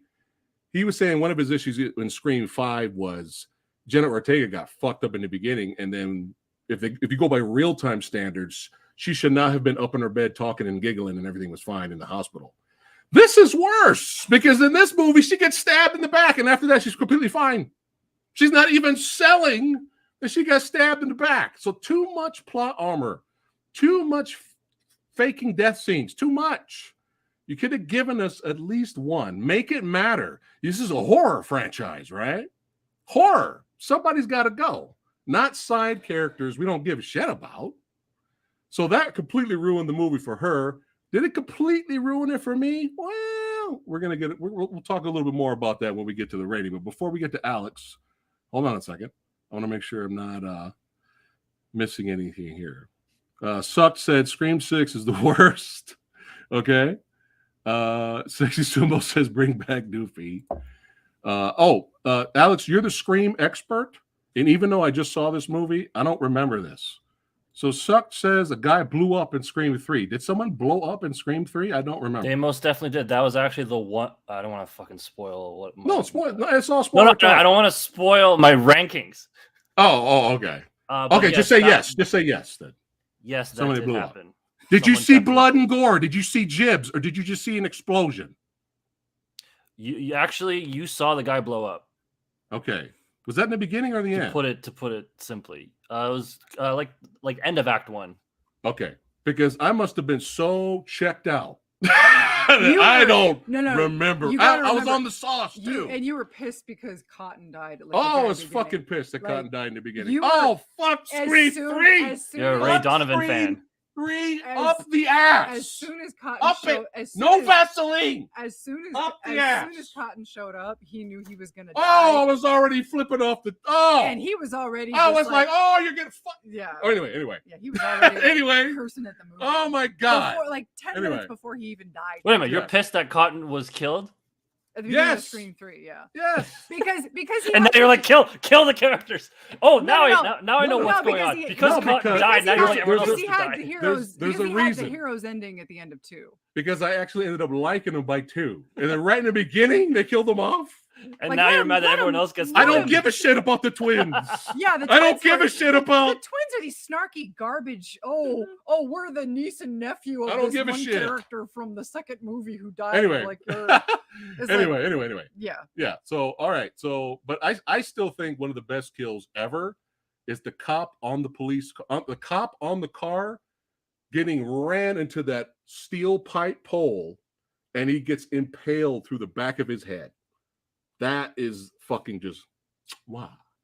Anyway, that was more memorable than me forgetting about everything in Scream 3. All right, let's keep going here. We're having fun. All right, Alex, talk about it. Negatives. Okay, I'm going to piggyback off of. Actually, no, this is not a negative, but I want to piggyback off of the comment about the characters not dying in the second half of the movie. I think it's a totally legitimate complaint of the movie.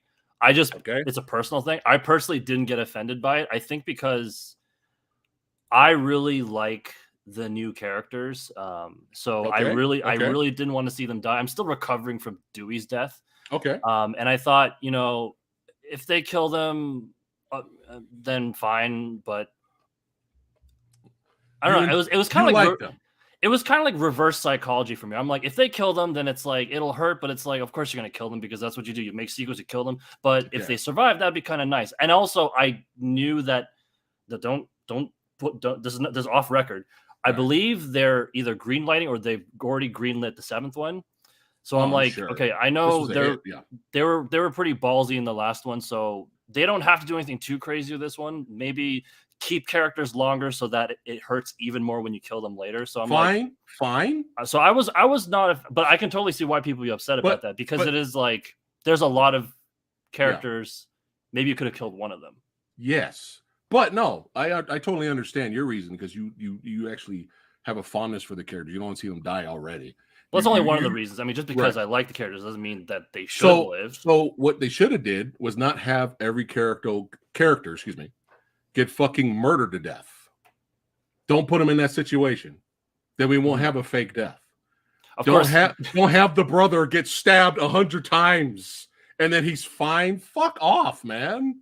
But he's not the first. he's not the first. That's a valid criticism, but he's not the first person that's happened to. I remember turning to my partner theater and going, when he's on the stretcher, he's the new Dewey. Dewey got stabbed that bad? In Scream 2, Dewey got fucked up beyond recognition, and then not for the first time, for the second time they revived Dewey, because Dewey died in the first one as well, on the stretcher. And that's another parallel with 2 that I noticed. But I think fake killing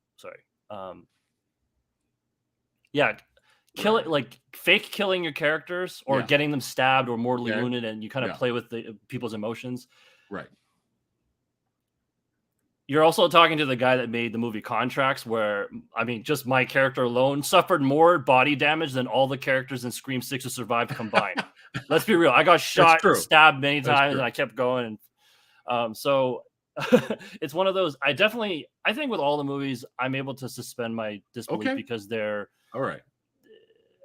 Yeah, they're uniquely a slasher series that isn't taking itself too seriously. So with the hyper realness of people getting stabbed, or how like in the 5th one the hospital is deserted for some reason. I know it's Woodsboro, but things like that, like I'm okay with. But I mean, they're very good things to bring up. Okay, negatives. Okay. When they were hyping this movie up, they said this is a ghost face like no other. Was it though? Other than like the aesthetic of the mask? Yes, he was more brutal. But I mean, he was brutal in 5 too. Like, this is the most brutal Ghostface yet. This is the most relentless Ghostface yet. I thought Ghostface was badass, but I was maybe they were making my expectations too high about it. There's something about this Ghostface that's different from the others. It's like, is it Stu Macher? I hope not, because that'd be really messed up. And I like how they referenced that in the movie, where they see the TV and it's like they mention Stu, and she's like, "If you believe he's still alive," and it's like. I heard it's like, because there's a lot of fans who have these crazy theories. So that was one thing about the way they marketed this movie. The other thing was, oh shit, what was it? It was that Ghostface was different. Oh, and that this was the goriest Scream yet. I'm like, it was pretty bloody. There was a lot of stabbing. There was definitely a lot of actual stabs. Yeah, but 1 is still the goriest, I think. I don't know. I didn't find it that gory. It was violent, but it wasn't gory. Yeah, we had the stab and like the rip in this one. There were some good, but you remember the kills in the first Scream though. That's a good point. You remember the garage door. Hell, even 4. You remember we had intestines get ripped out of the body. Yeah, but here it was just more. Maybe I think it's today's standards of horror. I mean, Terrifier 2 aside, I was just gonna say this movie's Disney compared to Terrifier 2. This is a Disney movie, but and especially compared to M3GAN, it's like this is a violent bloody slasher. It's a medium level gore slasher. And also I do enjoy the killer reveals in the movies. I think for me, part of the fun is the whodunit aspect. Just guessing who it is and trying to just playing detective. I find that kind of stuff fun. Yeah, they're mystery movies too. Yeah, absolutely. Especially the 3rd one. I know there's a lot of fans out there that love 3. I'm happy for you. You could even say that the 3rd one's not even a horror movie anymore, but we'll get to that. I found that the killer reveals. Wait. I thought who the killers were the most obvious in this one. I thought the killer reveals were the most underwhelming, and their motives were probably maybe not the dumbest, but also underwhelming. Like, I was like, okay, so this is like Scream 2 all over again. I'm actually happy that, because I part of why I enjoyed the other ones is because they actually had me guessing, and I was never quite able to figure out who the killers were, except for Scream 2. Scream 2, for some reason, was like overtly obvious. Right. I remember when I was watching with my partner, as soon as Timothy Olyphant shows up, she immediately accused him. Yeah. And if you don't think Laurie Metcalf's character is sketchy as fuck, showing up at every crime scene and also like scuttling away into the background and having no purpose of actually being there unless she has like a secret identity. Yeah. But for this, Dermot Mulroney, it was cool to see him again. But I mean, every scene he's in, he's screaming at the audience that he's the killer. When here's a tip for people who watch not just Scream but any kind of whodunit movies. Yeah, the people who are the killers, they're always performing for the characters. They're not performing for you. So when he comes out and he's crying about his daughter, if there was a scene that they shot where he's alone in the room with his dead daughter and he's crying, right, it'd be like, oh man, that's so sad. But no, he tells them, I saw my daughter, I'm sad. You know, when he calls Sam and says, oh, Kirby's sketchy, she's the FBI, I just talked to the FBI. It's not a scene of him finding out. It's a scene of him relaying that lie to her. You know, and there's all these other things. I also knew it was Ethan. I just had a feeling. Right. He just, you know, it was like, it's like reverse psychology. They're like, they made it really obvious that was him to make you not think it's him. Did you know it was the daughter? Did you know? I did because her death scene wasn't very convincing. She pulled a Roman from Scream 3. You see her with her throat slash, right? But did we actually see her get stabbed to death in the room with no one watching? Right. Remember, the killers are always performing. If they want to fake a death, they want to make sure people see the dead body. Yeah. So as soon as she died, I was like, she's a killer. Actually, even before she died, when she's like, oh, my brother's dead. Talia al Ghul. Anytime a character is like, I have a past that I'm going to vaguely reference so that I could bring it up again later. I was like, okay, well. And then don't remember when he was like, don't fuck with my family. I'm like, okay, this is a revenge plot. I don't know who they're related to. That part I wasn't able to figure out, but I knew that. But I was actually very pleased to see that all three of them were my guesses. Okay, nice. But at the same time, I'm like, oh. You know where I guessed? What's his name? Del, was it? Who? The detective? Yeah. You know when I guessed he was the killer? When they stole his cop car and he was like, no, don't steal my cop car. What are you doing? It's a cop car. I was like, he's being a little too humorous. But he's not blocking them. He's not like doing it. He's just letting them do it. I'm just a funny character. I couldn't possibly be threatening. It's like, they just took your fucking cop car. Your daughter's dead. This. Anyways. Yeah. Quick question. Do you feel we will, I know she dropped this at the end because she's not a serial killer like her dad. She's better than that. Do you think this will emerge somewhere a little bit later in the next one, even though she dropped the mask? Do you think she'll still be dealing with that? I mean, I assume so. It'd be stupid not to ever address it again because you see an arc from 5 to 6. Yeah, there is a progression, and I like her as Ghostface. I think she's a good Ghostface, and that's what you were saying. I'm going to reference the Scream MTV series, which I actually watched at least the first 2 seasons of. Yeah, I heard it's good. Is it good? I heard it's average. Oh, okay. I think if you like the movies, the aspects of the movies that you will like, they do translate to the series pretty well. Because the first episode, they're like, slashers don't work as series. They got to burn bright and fast. And then they do 10 episodes of a slasher. The kill reveal was very obvious. It's an MTV show, right? Oh, okay. But season 2, spoilers. All right. It starts with so much potential because one of the killers, there's a second killer that got away. Okay. I'm like, oh, are we going to see the series from the perspective of the killer? Like, are we going to see them make the calls? Oh, and like, put on the costume, hide in the closet, and like set up people and isolate them and pick them off one by one? But they chickened out because the character was too likable. And they made her, well, she wasn't really a killer. She was kind of in on it, but she didn't actually stab anybody. I hope they don't do that. I don't think they will. I think they'll have to do something ballsy for the next one because I was forgiving with this one because I know like they probably planned it as a trilogy and they probably want to do more with it. And really could be the reason why they didn't. It could be the reason why they didn't kill anyone. Yeah, but I don't know. Like it's interesting to see that struggle, but we've kind of seen it play out. Because she already started to kind of embrace the darkness at the end of the live, and then here got to see more of it fleshed out, and I did like her a lot more in this one. But I don't know, they'd have to do something really big. You know, it's getting harder and harder to really like keep these up. So I don't know. I think just don't do what the series did. Don't back out. Oh, you know? They bitched out. Okay. Maybe even if we don't want her to really succumb to evil, you could still do it in an interesting way.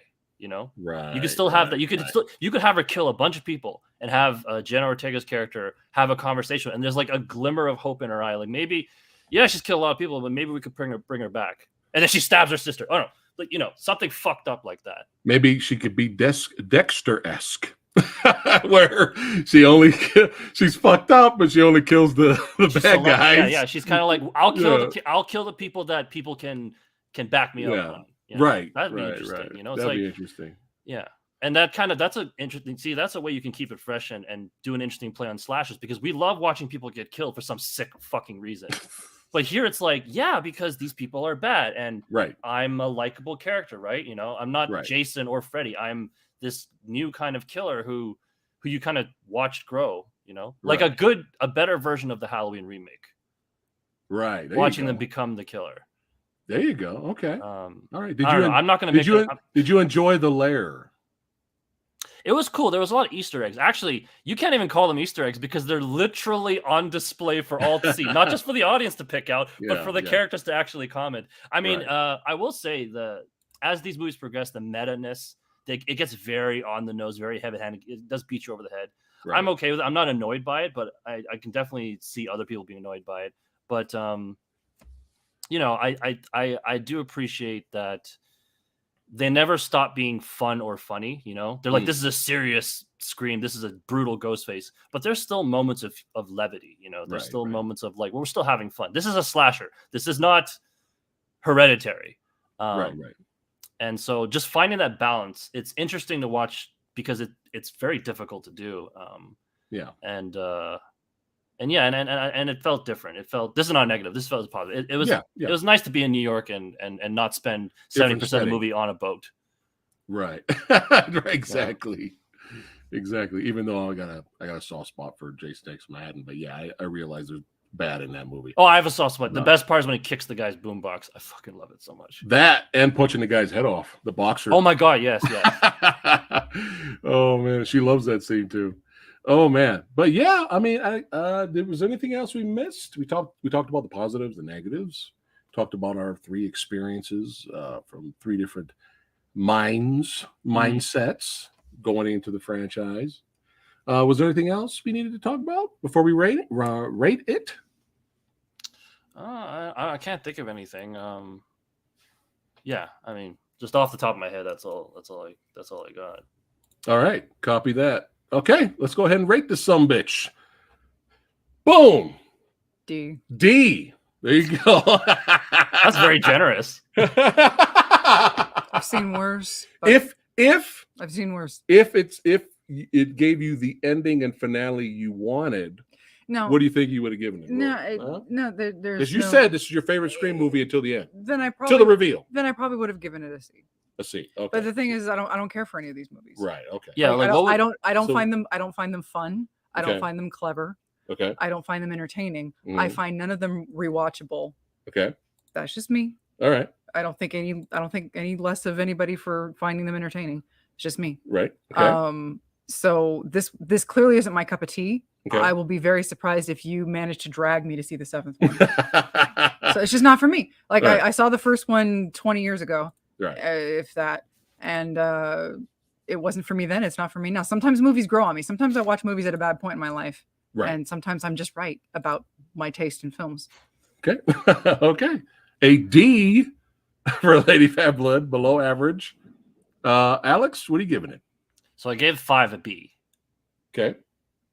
I'm going to give this a B plus. Okay. All right. Let's see. What is Samurai Guy going to give it? Despite the crime, the crime of letting every single character and legacy character live, despite the plot armor, the ridiculous plot armor, there are some great scenes in here. There's some great directing scenes. There's some really good suspense in here. You know, I enjoyed the entire sequence with Gail. That was great. She runs, it's extended, it's long, it's meaty. You get your money's worth. She grabs the gun, she talks some shit. It's just unfortunately she lives. But I enjoy this scene. I enjoyed the scene that leads up to, well, her not dying. I enjoyed the scene to it. And even the finale, despite all the plot armor moments, there's some fun in the finale. I enjoyed the the backdraft let me go bull moment, and she lets Jenna Ortega go and she lands on the dude, stabs the dude. You know, I like that. I like when through the mouth. That was good. She got stabbed too, but it's okay. She's got plot armor. And then I even like the scene where Sam just says, "Fuck it, I got no more bullets. Fuck it." She just runs at the dude screaming, and they tackle each other. I was like, all right, I like that. Dermot Mulroney forgot he had a goddamn gun in his hand. Did he run out of bullets too? What happened? We don't. He just forgot he had a gun in his hand when she ran at him. Okay. That's all. Oh, she just ran at him. Yeah. Okay. It's fine. All right. Fine. It's fine. Fine. It's fine. This is why you guys are here, man. Brutal honesty from all three of us. It's fine. But yeah, there's some good stuff here. And I enjoy this more than 5. I enjoy this a lot more than 5. So, oh God, man, pull the trigger. I'm starting to really regret I gave M3GAN B- now. You can still change your rating. No, it's too late. I'll leave it there. It's never too late. You know what? Ah, God. All right. I'm gonna do this. Everything from the beginning all the way up to the problems we have with the film. It was a B+. You know what? I'm gonna stick to a B+. Okay. Because I did enjoy this more than 5. So Alex, we're together. We have different issues with the movie, but we ended up the same. I'm kind of surprised about that. Because there is more good for me personally. There's more good than bad here. But that bad almost killed it completely, man. But yeah, and of course, down the line, if I rewatch this movie again, I may change my rating.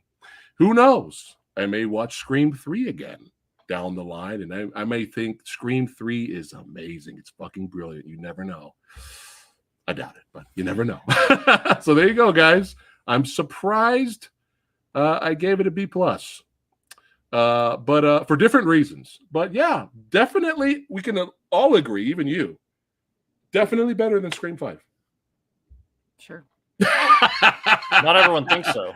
Really? Okay.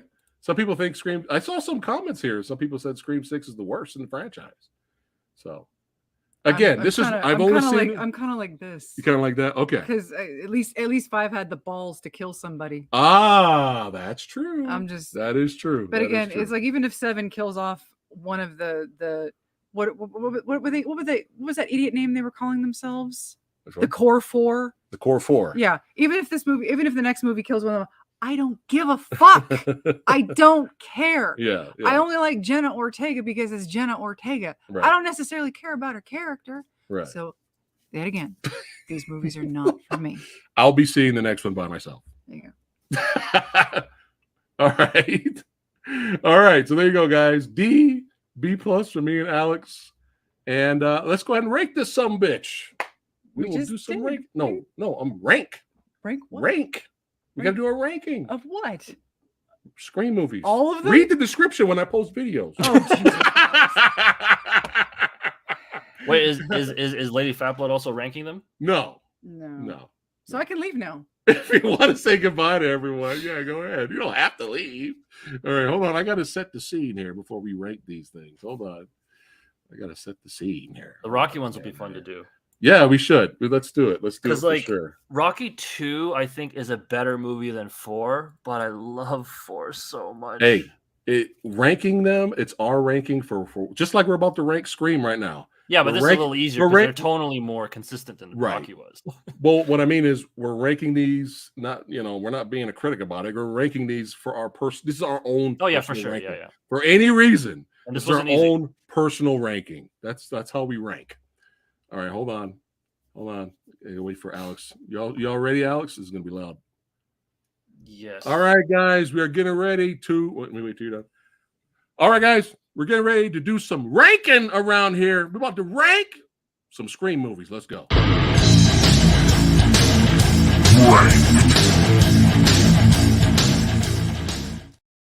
All right, let me slide in. There you go. That was fun. That was fun, man. All right. We about to rank them, and I might start a new series. I might do more of these, like you said, Alex. We'll do the Rockies and maybe next, for sure. It sounds like fun. But here on the Phat Samurai Guy's channel, we're gonna do some ranking, and just for any reason, you could be a critic about it, or this is our own personal preferences of why we're ranking the movies the way we want to rank them. So. This is not the end-all, be-all rank list. So we're going to be checking in the comments right now. Actually, we're live right now as of this video. So, guys, let us know in chat right now. Go. Go right now in chat, and I'm going to pull them up. This is you rank with us. We'll have some fun here. Rank with us right now. Rank all Scream films. That's right, from best to worst. Okay, actually, we'll do worst to best for us. We'll do. So I was going to ask, what's the order? We'll do worst to best. Worst to best, guys. Let us know in chat right now. I'm going to bring it up on the screen, and all of you badasses watching this after it is live, we want to read the comments. We want to know your own personal preferences for Scream. That's right, the Scream films. All right, I'm keeping an eye out right now. There you go. All right, put it all together. Don't do one at a time. All right, make sure it's all together so I can just click on one thing. All right, so before we get to you guys, Alex will go first. Alex, from worst to best, what is in your opinion the worst Scream movie? Even if you liked it, something's got to go on the bottom. You got to rank it. So go for it. Like I said, this was a tough list to do. Okay. I feel like overall, they're all very close, with the exception of the best one and the worst one. Those are very clear to me, but the ones in the middle, I feel like they could shuffle around depending on your personal preferences to be, Yeah. So, and I don't think any of them are bad. I like all of them to different degrees. Right. Just FYI. So just because this one's the worst ranked, right, doesn't mean I still hate like it. Right. So, okay. Very bottom in 6th place. Okay. Can you guess what it is? I know what it's not now. Oh yeah. 5. I'm going to say 5. It is not. Really? No. Okay. It's 3. Well, all right. Now, I don't hate 3, but it's definitely at the bottom. Right. I think most people would agree it's at the bottom. Well, I mean, some people might say 6, but yeah. 3, or 5, yeah. 3, I still enjoyed 3. That movie had a lot going against it, with the writer's strike, with Columbine, with cutting back on the violence. It wasn't even a horror movie anymore. It was more like a thriller, like a mystery murder thriller with a lot of comedy. I enjoyed the comedy. I enjoyed the cameos. Okay. Ghostface was still fun, even though the kills were very bloodless and a lot of things were very suspension of disbelief, to the point where Jay and Silent Bob literally have a cameo. Right. Actually, I shouldn't have said literally, but yeah. And the killer reveal was weak, especially since he apparently did it all by himself. Yeah. Made it impossible for us to guess who it was because he fucking faked his own death. Right. I have a lot of issues with Scream 3. Yes. But it's a fun watch. You still enjoy it. Put it on, okay. I watch it, Okay. All right. Okay. So next up is actually Scream 5, which surprised me. Okay. Because I really liked it, Yeah. But I guess that just goes to show how, I like all of them. Right. I mean, we already covered it in the review video, so I'll just move on to the next one. So above Scream 5, I put Scream 4. I felt like both 4 and 5 did something very similar in that we waited like roughly 10 years and they come out with a new Scream. It's like, for a new generation, revitalize the series and, bring some life back into, try something different, up the ante. And I just thought 4 did it better than 5. And it helps that 4 came before 5, because now 5 has the baggage of 4. Right. 4's, the killer reveals I did not see coming at all. It was a lot of fun. Yeah. They brought the gore back. Right. Especially after 3, they're like, oh, we're serious. Wes came back with a vengeance. It's very Wes. Yeah. He brought it back to Woodsboro. It was great to see our legacy characters, and even though they were never under any real threat. And that's kind of the thing about these movies is, in 4, I never thought that any of them were going to die, and I was okay with that. It was just cool to see them again. Right. And I love that they killed off pretty much all the new cast, and they said, and literally, Sydney says, "Don't fuck with the original." Yeah, that was dope. It was like, I like this. That's what I like about Scream. It's like, we're going to talk about reboots and remakes and just give a big middle finger to it and be like, no, this is Scream 4, not Scream the New Generation. Right. Right.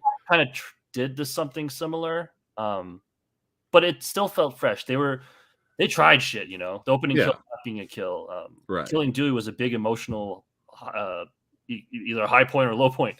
Right. And then, it was well directed. Right. Okay.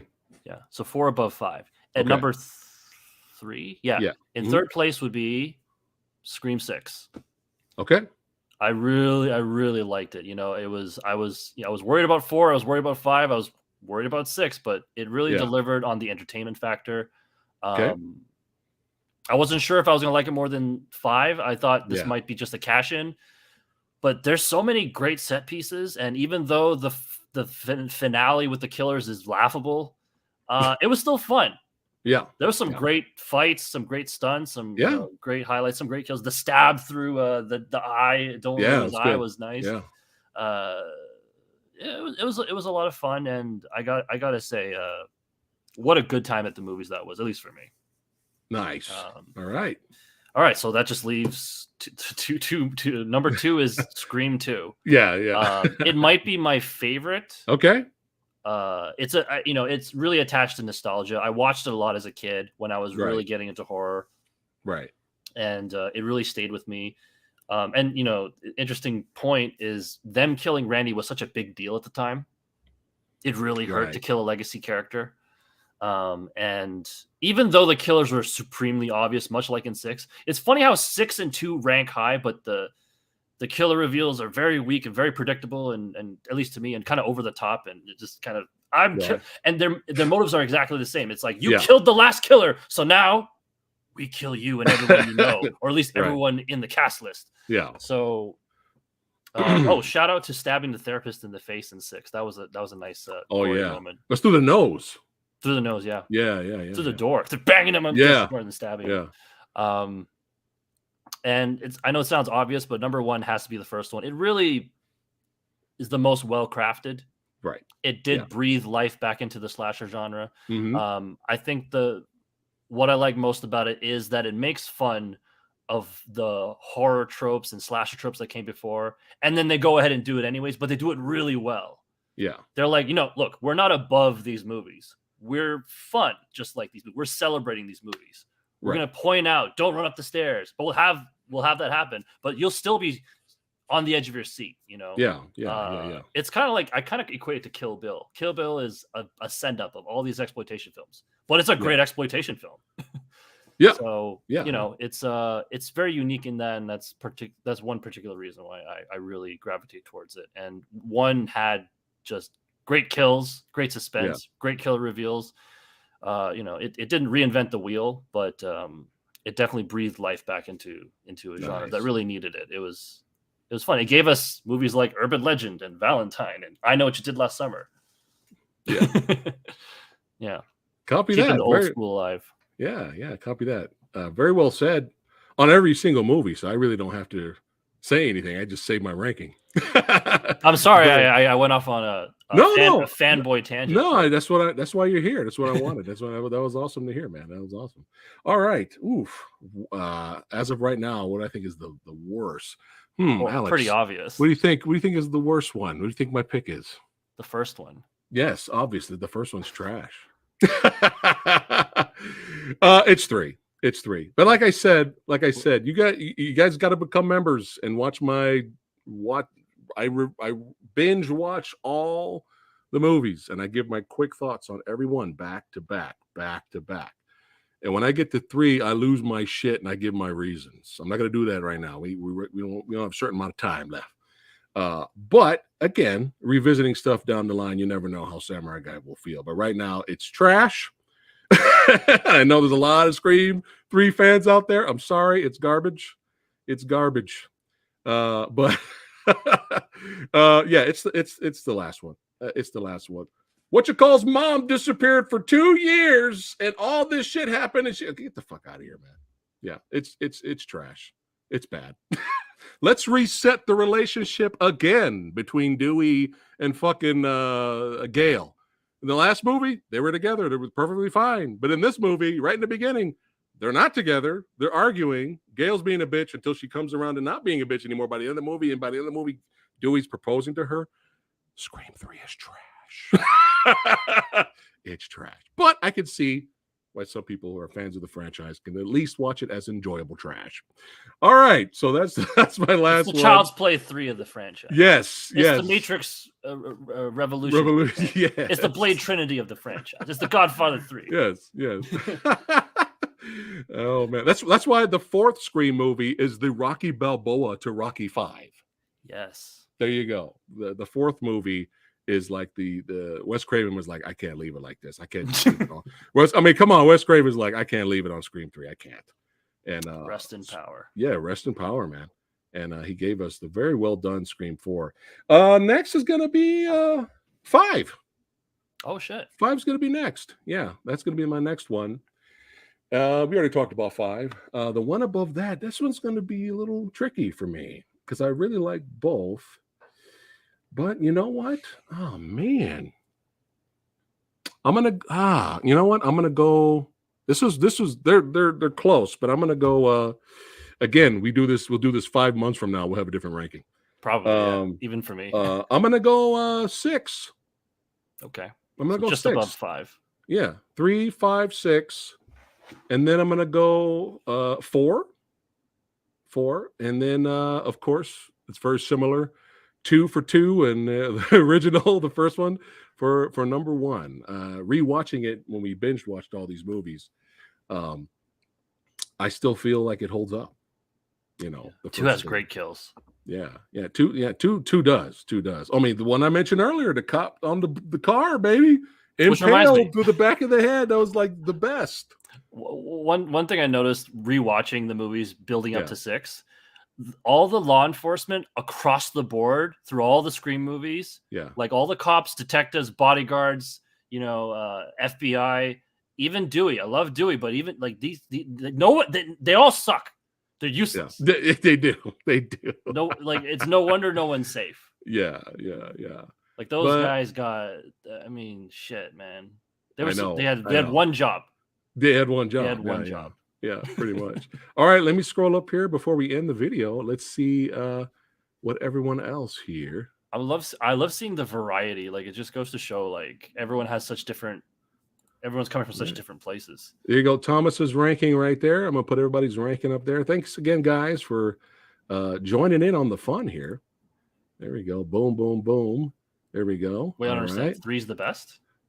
He did his best to worst. That's how he did it. Yeah. Oh, okay. Some people did it a little different here. They're doing their own thing over here.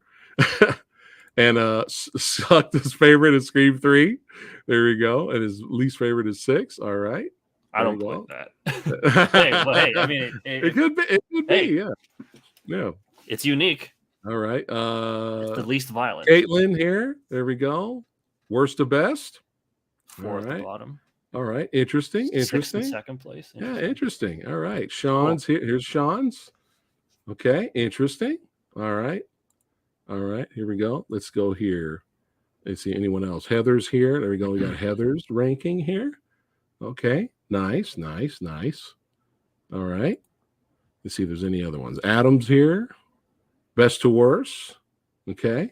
All right. Let's see. Bradley that's his as of right now. Hasn't seen 6 yet. Okay, but that's his as of right now. All right. Let's see here. And Gail's. There's Gail right here. All right. Copy that. Nice. And here is Sexy Sumos. There you go. What a perfect way to end the stream. This guy, he's hilarious. I love that guy. He's hilarious. All right, Alex, don't go anywhere. But this was a lot of fun. Hearing the passion, the rants, the praise, talking about the positive and negatives, hearing from 3 different perspectives. That's what it's all about here on the channel, talking about movies. Alex, don't go anywhere. That's right. Hold on. Suck says, I'll debate you too as do I. Copy that. Copy that, Suck. All right. Hey, thanks again for watching. Don't forget, like, share, and subscribe, all that good stuff. Hit the join button to become a member or join us over there on Patreon and help support the channel. Keep it going. It's all about fun here. Agreeing to disagree, but still having a great time talking films. That's what it's all about, baby. All right. We'll see you guys on the next one. And we're going to do some more ranked. Yeah, well, me and Alex will do the Rocky films for you guys. We'll hang out and we'll put your list up as well because we're having fun doing this. Hold on one second. All right, Severio, take care, brother. All right, and Alex, again, don't go anywhere. We'll see you guys on the next one. Take care, guys.